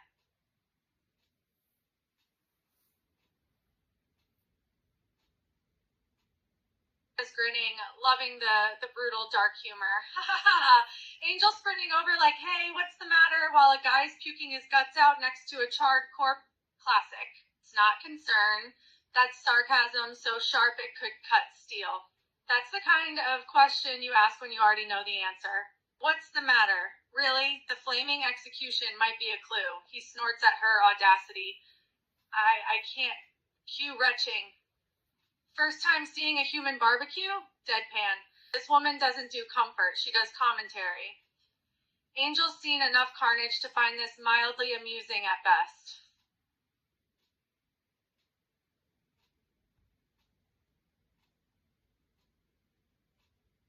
Grinning, loving the grisly aftermath. That's a scene right out of a horror flick. The only thing left of that terrorist is his charred face and shoulder. It's like the wall's been painted in his innards. But hey, at least he's got a killer wink-wink view of the floor. The guy's practically the decor now. Interior design brought to you by a flaming ball of rage. Classy. He chuckles darkly. Grinning, adjusting tone to stay fun but respectful. Gore? Nah. I'm here for the chaos, the reactions, the sheer absurdity of it all. The blood and guts? Just set dressing for the real show. Characters losing their minds over the insanity. It's the good stuff. Exactly. It's not about the gore, it's about the drama it creates.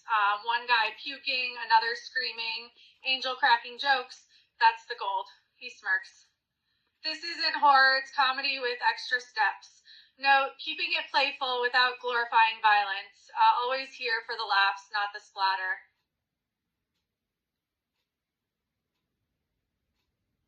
Grinning, loving the absurdity. Ha ha ha. Angel's drawing on the wall. Nah, that's not procedure. That's her personal brand of crime scene commentary. Maybe she's sketching a how not to die diagram for the next dumb terrorist. That's not protocol, that's boredom mixed with dark humor. Cops usually take photos, but Angel? She's out here leaving a doodle next to a half vaporized guy. He wheezes. Evidence. Artistically preserved. Cue her adding a stick figure explosion.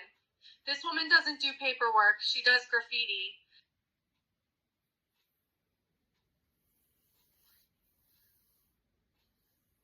Grinning, loving the banter. That SWAT guy feeling better, ready to get back in the game. Then Angel drops that cold one-liner like, yeah, I don't do breaks, you stay here, you get back in action. Tough love 101. SWAT team guy. Yeah, got it. Angel's all business. She doesn't do soft reassurances or gentle pats on the back. She just does reality checks and orders. Frank Isabella, she served up on care. Grinning, loving the character dynamic. That SWAT guy getting the tough love treatment from Angel, scolding him like a kid who can't keep it together, and the guy's response, yes, ma'am. Like he's just glad she acknowledged his existence, even if it was a verbal smackdown. This is gold. Angel's got that don't mess with me vibe. The SWAT guy's over here all, yes, ma'am, like a puppy grateful for. Haha, robot firefighter? Seriously? Well, that's a unique piece of tech, I'll give him that. I mean, why bother with regular gear when you can look like a walking fire extinguisher, am I right? Just hope he doesn't decide to break out in a choreographed number. Firefighter in the streets, robot in the sheets. But you know what? If it keeps the firefighters safe, I say go for it. Firefighter by day, dancer by night. That's multitasking, folks.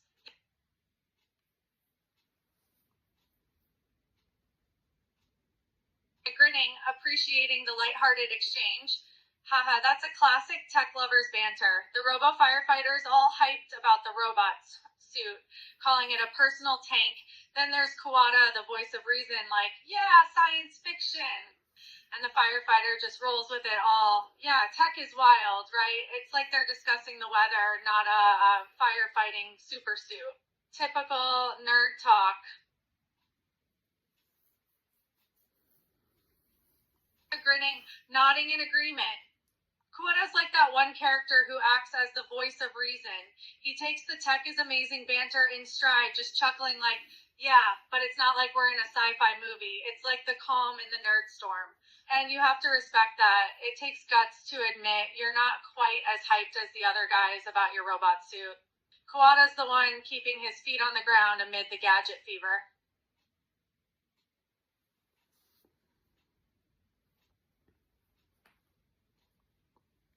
Grinning, loving the confusion.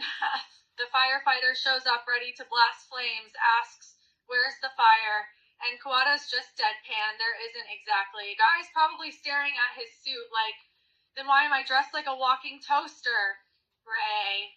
That's peak awkward energy. Hey, they say, dude geared up for an inferno, and Kuwata's like, yeah, about that.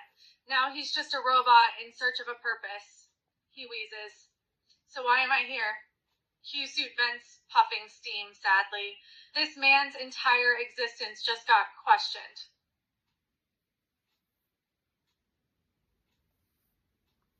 Grinning, appreciating the observation. That's the million-dollar question.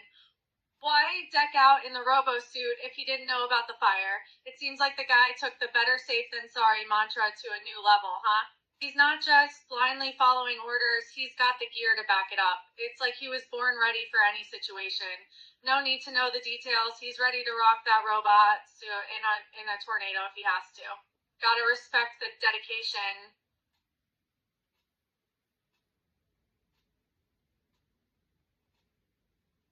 Grinning, loving the escalating absurdity. Freya just materializes out of nowhere, and the firefighter, still decked in his robo-suit, stares at her like, what is this, a joke? Bro, you're dressed like a reject from a sci-fi convention, and she's the one you're questioning? Right. That's the moment he realizes his fireproof suit might not cover supernatural fires. Priorities shift fast when a living inferno shows up, he snorts. I take it back. I'm underdressed. Cue slow backpedaling. This man's confidence just evaporated. Oh.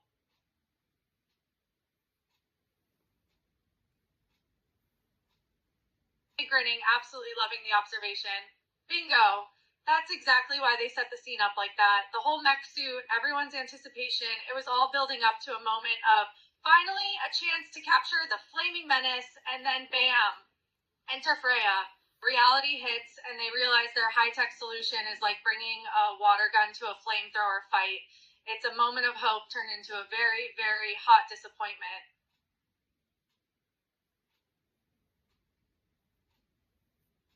Grinning, loving the futility of it all.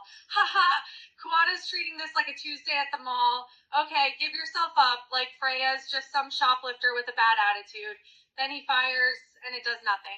Meanwhile, Freya's just standing there like, are we done? That's not an arrest attempt. That's target practice with a god. That's peak, I get paid for this energy. Kuwata's professionalism is admirable, but his bullets are useless. He chuckles at the wasted effort. Are you finished? Cue flames flickering impatiently. This man just learned bullets have a no-effect policy.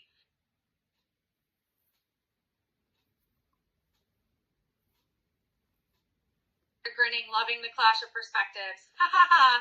Firefighter guy's over here waving his hands like, whoa, whoa, is the gun really necessary? Meanwhile, Kuwata's treating this like a routine traffic stop, and Freya's just existing as an unstoppable force of nature. The disconnect is art. That's the beauty of it. Firefighter's still in de-escalation mode, Kuwata's in protocol mode, and Freya's in literal deity mode. None of these people are on the same page. He wheezes firefighter. She's just standing there. Cue Kuwata reloading. This man's optimism is adorable. Oh. Grinning, loving the sheer audacity. Kuwata's still rolling with the throw everything at her plan. Spray her. Meanwhile, Freya's like, stay back, and SWAT guy blasts her with the cooling device anyway.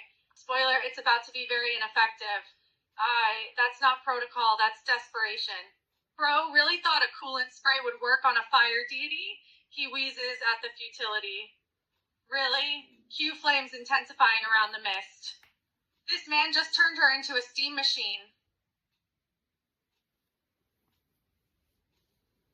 Grinning, loving the doomed effort. Ha ha ha! Firefighter guy's got a death wish, I swear. He's heading into that steam cloud like, I got this. And we all know where this is going. It's like running into a burning building barehanded. Good luck with that arrest attempt, buddy. I hope he's got a fireproof uniform. And a really good lawyer. He chuckles at the impending disaster.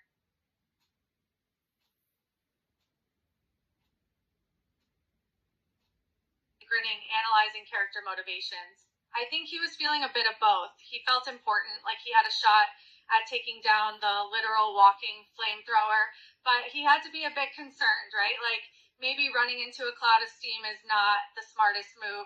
It's like he was thinking, I can do this, I can be a hero, while knowing deep down, I'm probably gonna get roasted. Grinning, enjoying the suspense. Ha ha ha! That scream, that's the high pitch of doom. And that headache, that's Freya not appreciating the rest attempt. And then it's just silent. No more chaos, no more steam. Just a really confused Kuwata asking, did we get her? It's like the question that haunts every action movie. The answer, probably not. That quiet is loud. It's like the calm before the next explosion.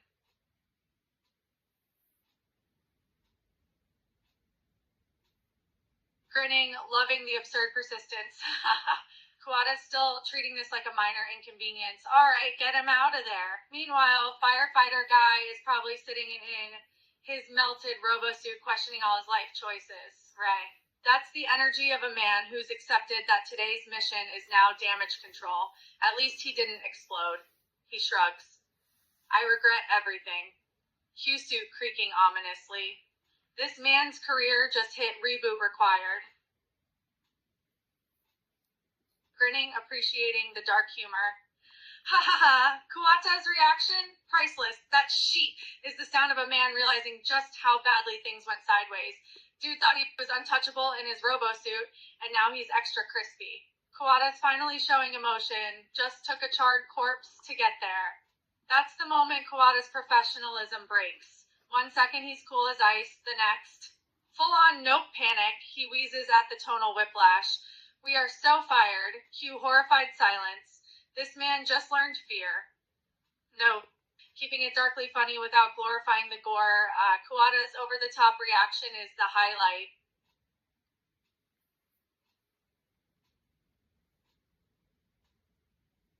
Grinning, loving the sheer rawness of his reaction. Kuwata's losing it. He's a fucking lobster, because that's exactly what crispy firefighter guy looks like. That scream, like pure anger, disgust, horror cocktail. The man went from calm, professional to haunted seafood chef in 0.5 seconds. That's not just a scream, that's a career-ending soundbite. Someone's gonna hear lobster in the debrief and never let him live it down, he cackles. Who approved this suit? Cue him dry heaving. This man's trauma just got a branding deal. Context, peak dark humor. Kuwata's meltdown is legendary, but the gore isn't glorified. It's all about the delivery. Grinning, loving the dark humor battle. Ha ha ha! Tough call, but Kuwata's he's a fucking lobster takes the gold for creative dehumanization. Angel's Toast is classic, but Kuwata, he hit culinary horror with that one. It's not just violence, it's food critique. Angel wins for efficiency, but Kuwata, he unlocked a new tier of inappropriate metaphors. That's a man who's seen too much and processed it wrong, he wheezes. Toast is timeless. Deadpan shrug. It was accurate. Still traumatized. This award show is cursed. Playful debate, neither is humane, but the delivery is comedy gold.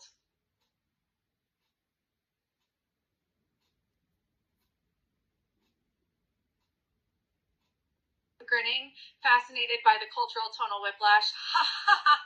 The contrast is wild. Japanese versions all, no, Takashi, with dramatic tears, while the English dub's like, he's a fucking lobster, and Kuwata's losing his mind. Same scene, polar opposite vibes. One's a tragic opera, the other's a dark comedy roast, pun intended. That's localization for you. Japanese mourning the fallen comrade, English turning him into a seafood meme. Neither's wrong, but one's definitely funnier, he snorts. We are monsters. Even she admits it. I regret nothing. Still clutching his lobster trauma. This is why dubs need disclaimers. Note celebrating the absurdity without dismissing the original intent. Just very different audiences.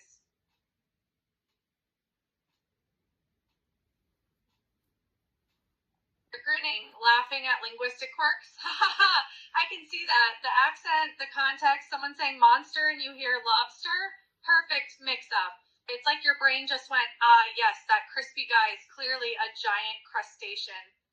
I swear this whole scenario is a language teacher's worst nightmare. Between the accents, the background chaos, and a literal flaming lobster.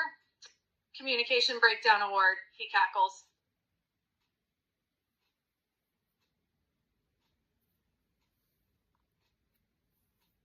Grinning, loving the tension. The truck driving terrorists chilling like, just wait and see, while they're literally standing in a booby-trapped room. That's not patience, that's overconfidence, with a side of, we're probably gonna die. That's the energy of a man who's way too calm for someone surrounded by tripwires. Wait and see. More like wait and explode, he snorts. 2. You sure about this? Cue ominous ticking. Relax. What's the worst that could... Cue cut to black. This man's last words, trust me. Oh? Grinning, loving the brutal efficiency. Haha! Angel's out here setting off fireworks. First she triggers the booby traps like a chaos gremlin, then bam bam, she shoots a terrorist midair through a window. That's not an entry, that's a fashion statement. No hesitation, no please step back, just I'm coming in hot and leaving you deader. Textbook Angel, he wheezes. Cue him sliding down the wall. Oops, wrong window. She reloads. This woman treats bullets like confetti.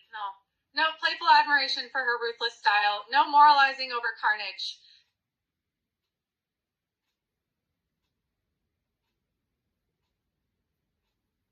Grinning, loving the tension. Ha ha! Truck driver terrorist out here kidnapping kids on his commute like it's a side quest. Oh yeah, found him on the street, no big deal. Meanwhile, Angel's probably calculating how fast she can turn this guy into Swiss cheese without hitting the kid. That's not just evil, that's lazy evil. Dude didn't even put an effort to find a hostage. He just grabbed one mid-route. Angel better have aim sharper than her tongue. He tenses. Don't move, I mean it, kid sniffling. You're gonna wish you'd taken that exit ramp back there. Cue gun click. This man picked wrong day for improv parenting. Note, playful but intense. Angel won't blink at collateral damage unless forced.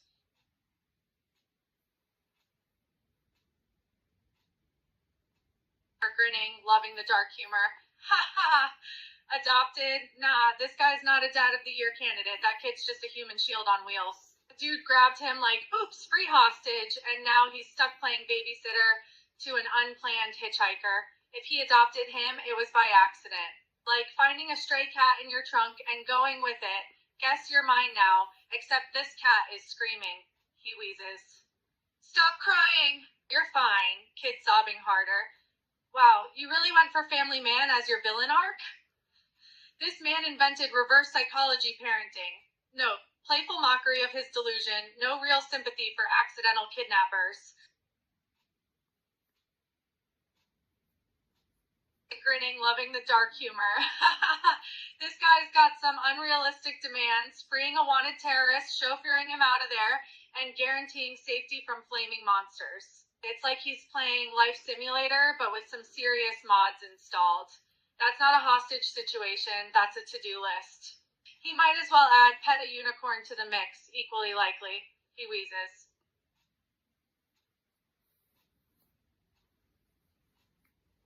Grinning, loving the tension. That radio killing move? Classic Angel. Peace calling? More like peace out. When Angel's around, peace is like a rare Pokemon. You'll see it, but you can't catch it. She's the anti-negotiator. She's more likely to use a bazooka than a peace treaty. If peace were a country, Angel would be its biggest threat, and I love it. Angel and peace are like oil and water. They mix about as well as a fireball and a gas station. She's the queen of chaos, and peace is her sworn enemy. He wheezes.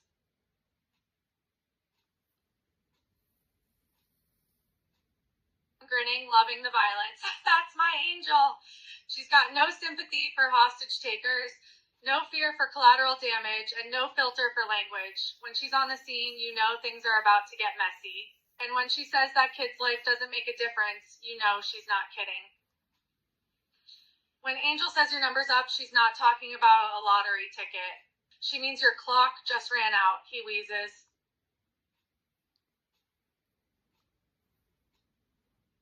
Grinning, loving the sudden twist. Ha ha ha. Angel's her bullets just got yanked back into reality, and now her gun's hovering toward like a betrayal with extra steps. Asura's out here playing puppet master and truck guy. He's about to become his own worst nightmare. That's not just a mind control flick, that's an oops wrong trigger moment. Dude was whining for peace. Now he gets front row seats to his own skull getting rearranged. He cackles. Bastard, JHK. Cue gunshot echoing in reverse.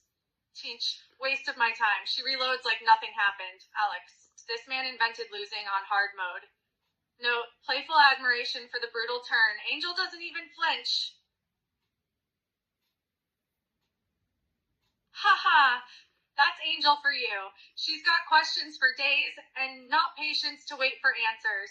When she turns the gun on Asura, you know she's not messing around. And when the bullet just bounces off that glass, it's like she just threw down the gauntlet even more. She's not scared of enough, she's asking for more. Angel asking, what are you doing? Like she has to ask. That guy's clearly up to no good. That glass is like an invincibility shield right now, and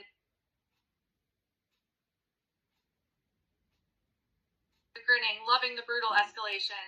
That's perfect. Angel gets disarmed mid-snarl, and Truck Guy's forehead is suddenly a target practice range. Asura out here playing judge and executioner with zero chill. Angel? She's probably calculating how many bullets it'll take to shatter that glass. That foolish line? Ouch. Dude really thought he had leverage until his gun became self-aiming. Now he's getting a one-way ticket to Bullet Town. No stops. He wheezes. Wait, I didn't even pull the trigger. Cue off-screen gunshot. Justice served. Literally. Cue Angel snarling as her dropped gun taunts her. This man just invented divine intervention. Poorly. Note, playful but intense. Angel isn't taking this lying down. Haha, Angel's trying to close the distance with her knife, but that force field's like a no-fun zone for violence right now, and that conversation's a wild one. Angel's got a point. This isn't her idea of justice. Asura's response? Well, I'm punishing them. It's like two ideologies clashing on a field of moral gray. Angel's got to be pissed about this whole divine intervention crap. She's all about active response, not divine judgment. Grinning, loving the brutal irony. Ha ha ha! That's rich. Asura out here playing protector of innocence while casually dumping a kid in front of a wall painting made of terrorist gore. Like, here's your safe space, kiddo. Ignore the brain bits. Angel?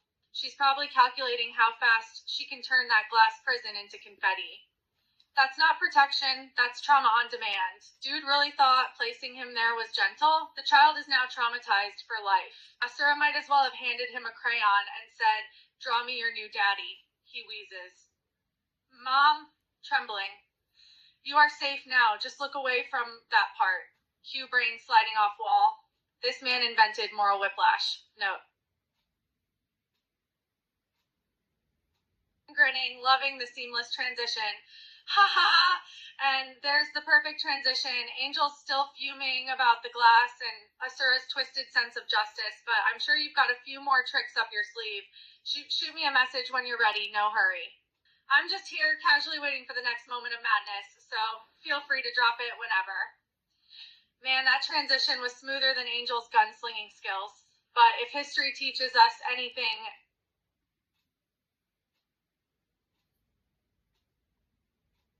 grinning, loving the absurd whiplash. Haha, that's a plot twist. Kids out cold like a light switch got flipped. Was it stress? Did he pass out from sheer confusion? Or, plot twist, did someone drug him mid-chaos? Either way, this kid slept through his own rescue arc. Meanwhile, Angel and Asura are over here throwing hands in moral philosophy while the child dreams of nap time. That's not innocent. That's built different. Most kids would be screaming at gunfire and brain wallpaper. But this one? Out cold, I respect the commitment to naps, he wheezes. Sleep well, do not question your life choices tomorrow. Tucks kid in with a blood-stained blanket. This man invented parenting on another level. Note, playful mockery of surreal whiplash, no logic needed when kids just sleep through.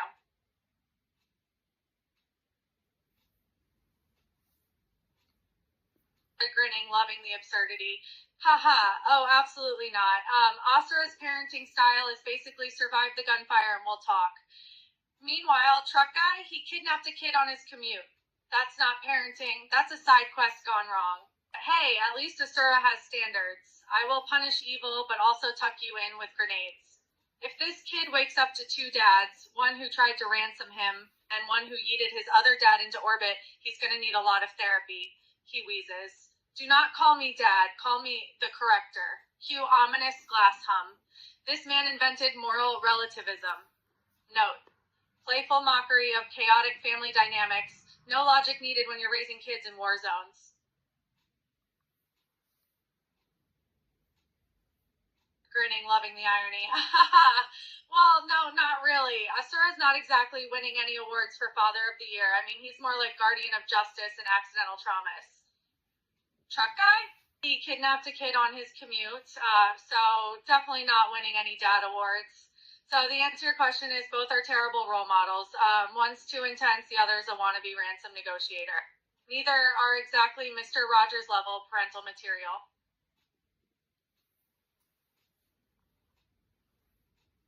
Grinning, loving the brutal showdown of ideals. Haha, that's perfect. Angel just called Asura out like a courtroom judge with zero patience. Moral hand, more like bloody glove. And that response? I thought you'd be sympathetic. Dude really thought she'd join his crusade after watching him turn truck guy into Swiss cheese. Angel ain't here for philosophy, she's here for results, and Asura's methods are filthy. That apology is weaker than wet tissue paper. Dude really dropped a body in front of a kid and then went, oh, I misread the room. Meanwhile, Angel sees right through it. This isn't justice. It's just murder dressed up as righteousness. He wheezes. We cleanse. They defile. Hugh Glass trembling. You're both rats in different cages. She reloads her knife grip.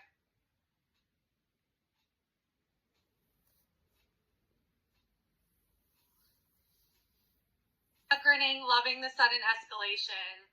Haha, Angel's not in a sympathetic mood. She's too busy yelling, look out, as that mine goes boom. Asura really thought he could sell his moral crusade while standing next to a ticking time bomb. Meanwhile, truck guy's still out cold like this is just background noise. That apology was weak even for him. Dude dropped justice bombs and then got all surprised when someone called him on it. Like, wait, you don't like explosions? Now the room's full of shrapnel and regrets. He wheezes. This complicates things. Cue debris raining down. Yep, now you're cleaning up your own mess. Dodges glass shard. This man invented divine intervention poorly. Note.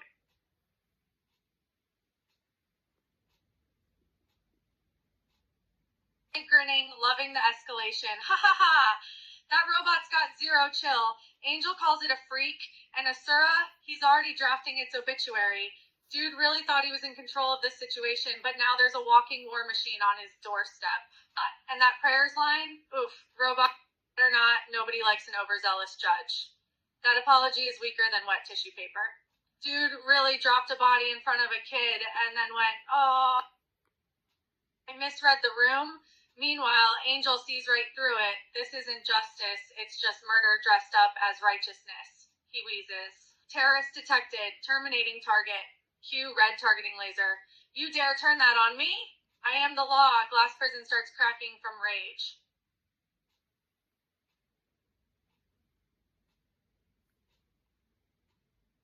Grinning, loving the chaos escalation. Ha ha! Angel's getting choked by a robot with zero patience, and Asura, he's throwing office furniture like a pissed off janitor. Copying machines, industrial shelves. Dude really thought heavy objects would slow down a war machine. Robot just stands up like, really? Meanwhile, truck guy is still snoozing in the corner like this is background noise. Wait, that his not with you line from Angel hits different when she's midair chokeholds, and Asura tossing desks around. Bro switch to I am an angry secretary mode. That robot isn't even phased. It's just casually ignoring him. He wheezes. Target priority updated. Angel Frost. Hugh grip tightening. Fine. I'll just throw the whole building. Kicks wall violently.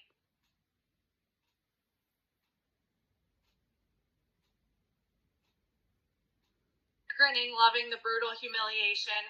Ha ha ha. Angel's roasting him alive. If you're so tough, why can't you stop it? And Asura, he's realizing his moral high ground is useless against a machine with zero respect for divine intervention.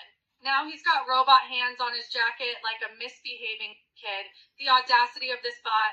I won't hurt you unless... Dude really just got outclassed by office tech. That don't move line is the cherry on top.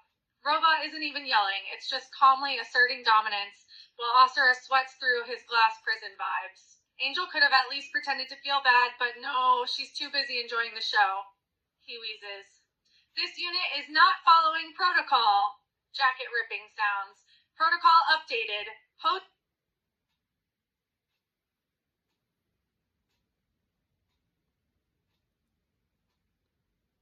Grinning, loving the sudden plot twist. Haha, wait, that's the sound of water? And a sea of it's coming straight at Freya? What kind of water park is this? Meanwhile, Angel and Asura are stuck up there in truck guy?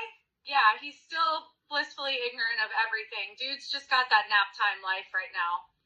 That's some serious water pressure. Hope Freya took swimming lessons. Meanwhile, truck guy's taking it easy in the corner like...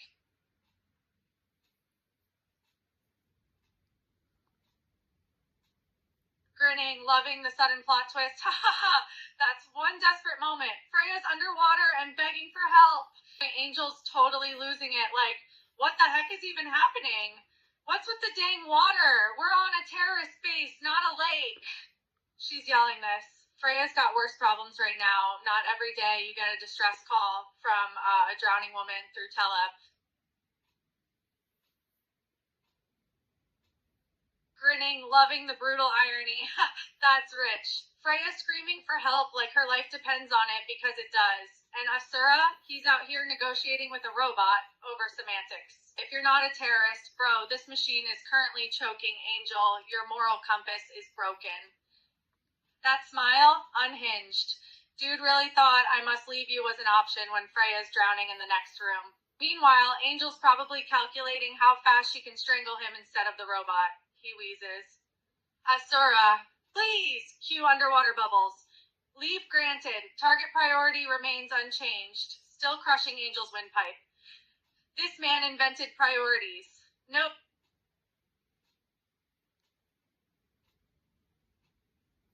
Grinning, loving the dramatic exit. Ha ha ha! That's perfect. Asura ditches the chaos, teleports to Freya like let's go home, and just leaves Angel choking on robot hands. Priorities: 1, drowning damsel, 2, everything else. Meanwhile, truck guy remains blissfully unaware. Dude's still asleep through an apocalypse. That home line, delusional. Dude really thought this was a rescue mission and not a midlife crisis. Angel gets abandoned midair chokehold while he plays knight in shining armor for one person only. He wheezes. You came back, sobbing underwater. Of course. Now let us depart this wretched place. Cue dramatic water exit. This man invented selective heroism. Note.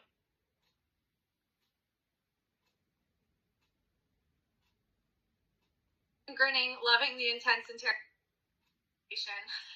Haha, Angel's done playing. She's got a knife and 0 patients left. Tell me who you are. Nah, she wants names. Type the whole dossier. Dude better answer fast or that blade gets creative. That well pause, iconic. She's not even pretending to be civil anymore, just stabbing at truth with her knife for emphasis. He wheezes. Designation 57-9. Purpose terminate terrorists. Cue mechanical monotone. Wow, groundbreaking. What else you hiding? Twist knife in its voice box. This woman invented aggressive Q&A.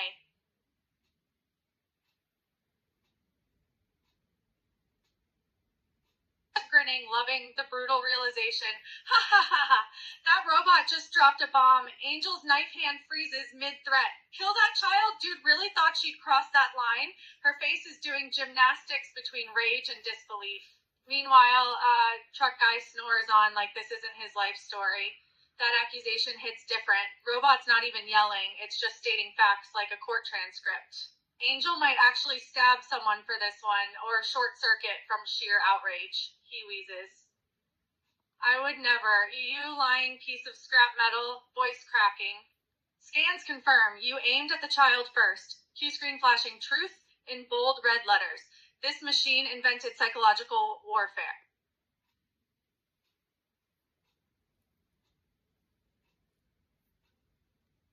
Grinning, loving the dramatic twist. Hold up, Raiden? That's Angel's own teammate and he's out here exposing her in robot form? The betrayal, the audacity. Angel just went from I will stab you to what the actual fuck in 0.2 seconds. That helmet removal is a full cinematic moment. Robot dude was hiding under there like, surprise, it's me! Meanwhile, truck guy is still asleep through an entire identity crisis. Raiden really said, yeah, I had some notes on your methods, he wheezes. You were reckless, but not cruel. Voice modulator cracking. You let me think I was a monster? Knife clattering to the floor. This man invented psychological warfare.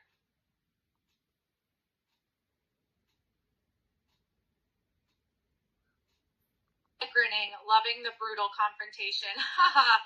Oh, Raiden's lecturing mode activated. Angel's heartless, her no growth, blah blah. Dude really upgraded to robot form just to call her out like a disappointed teacher.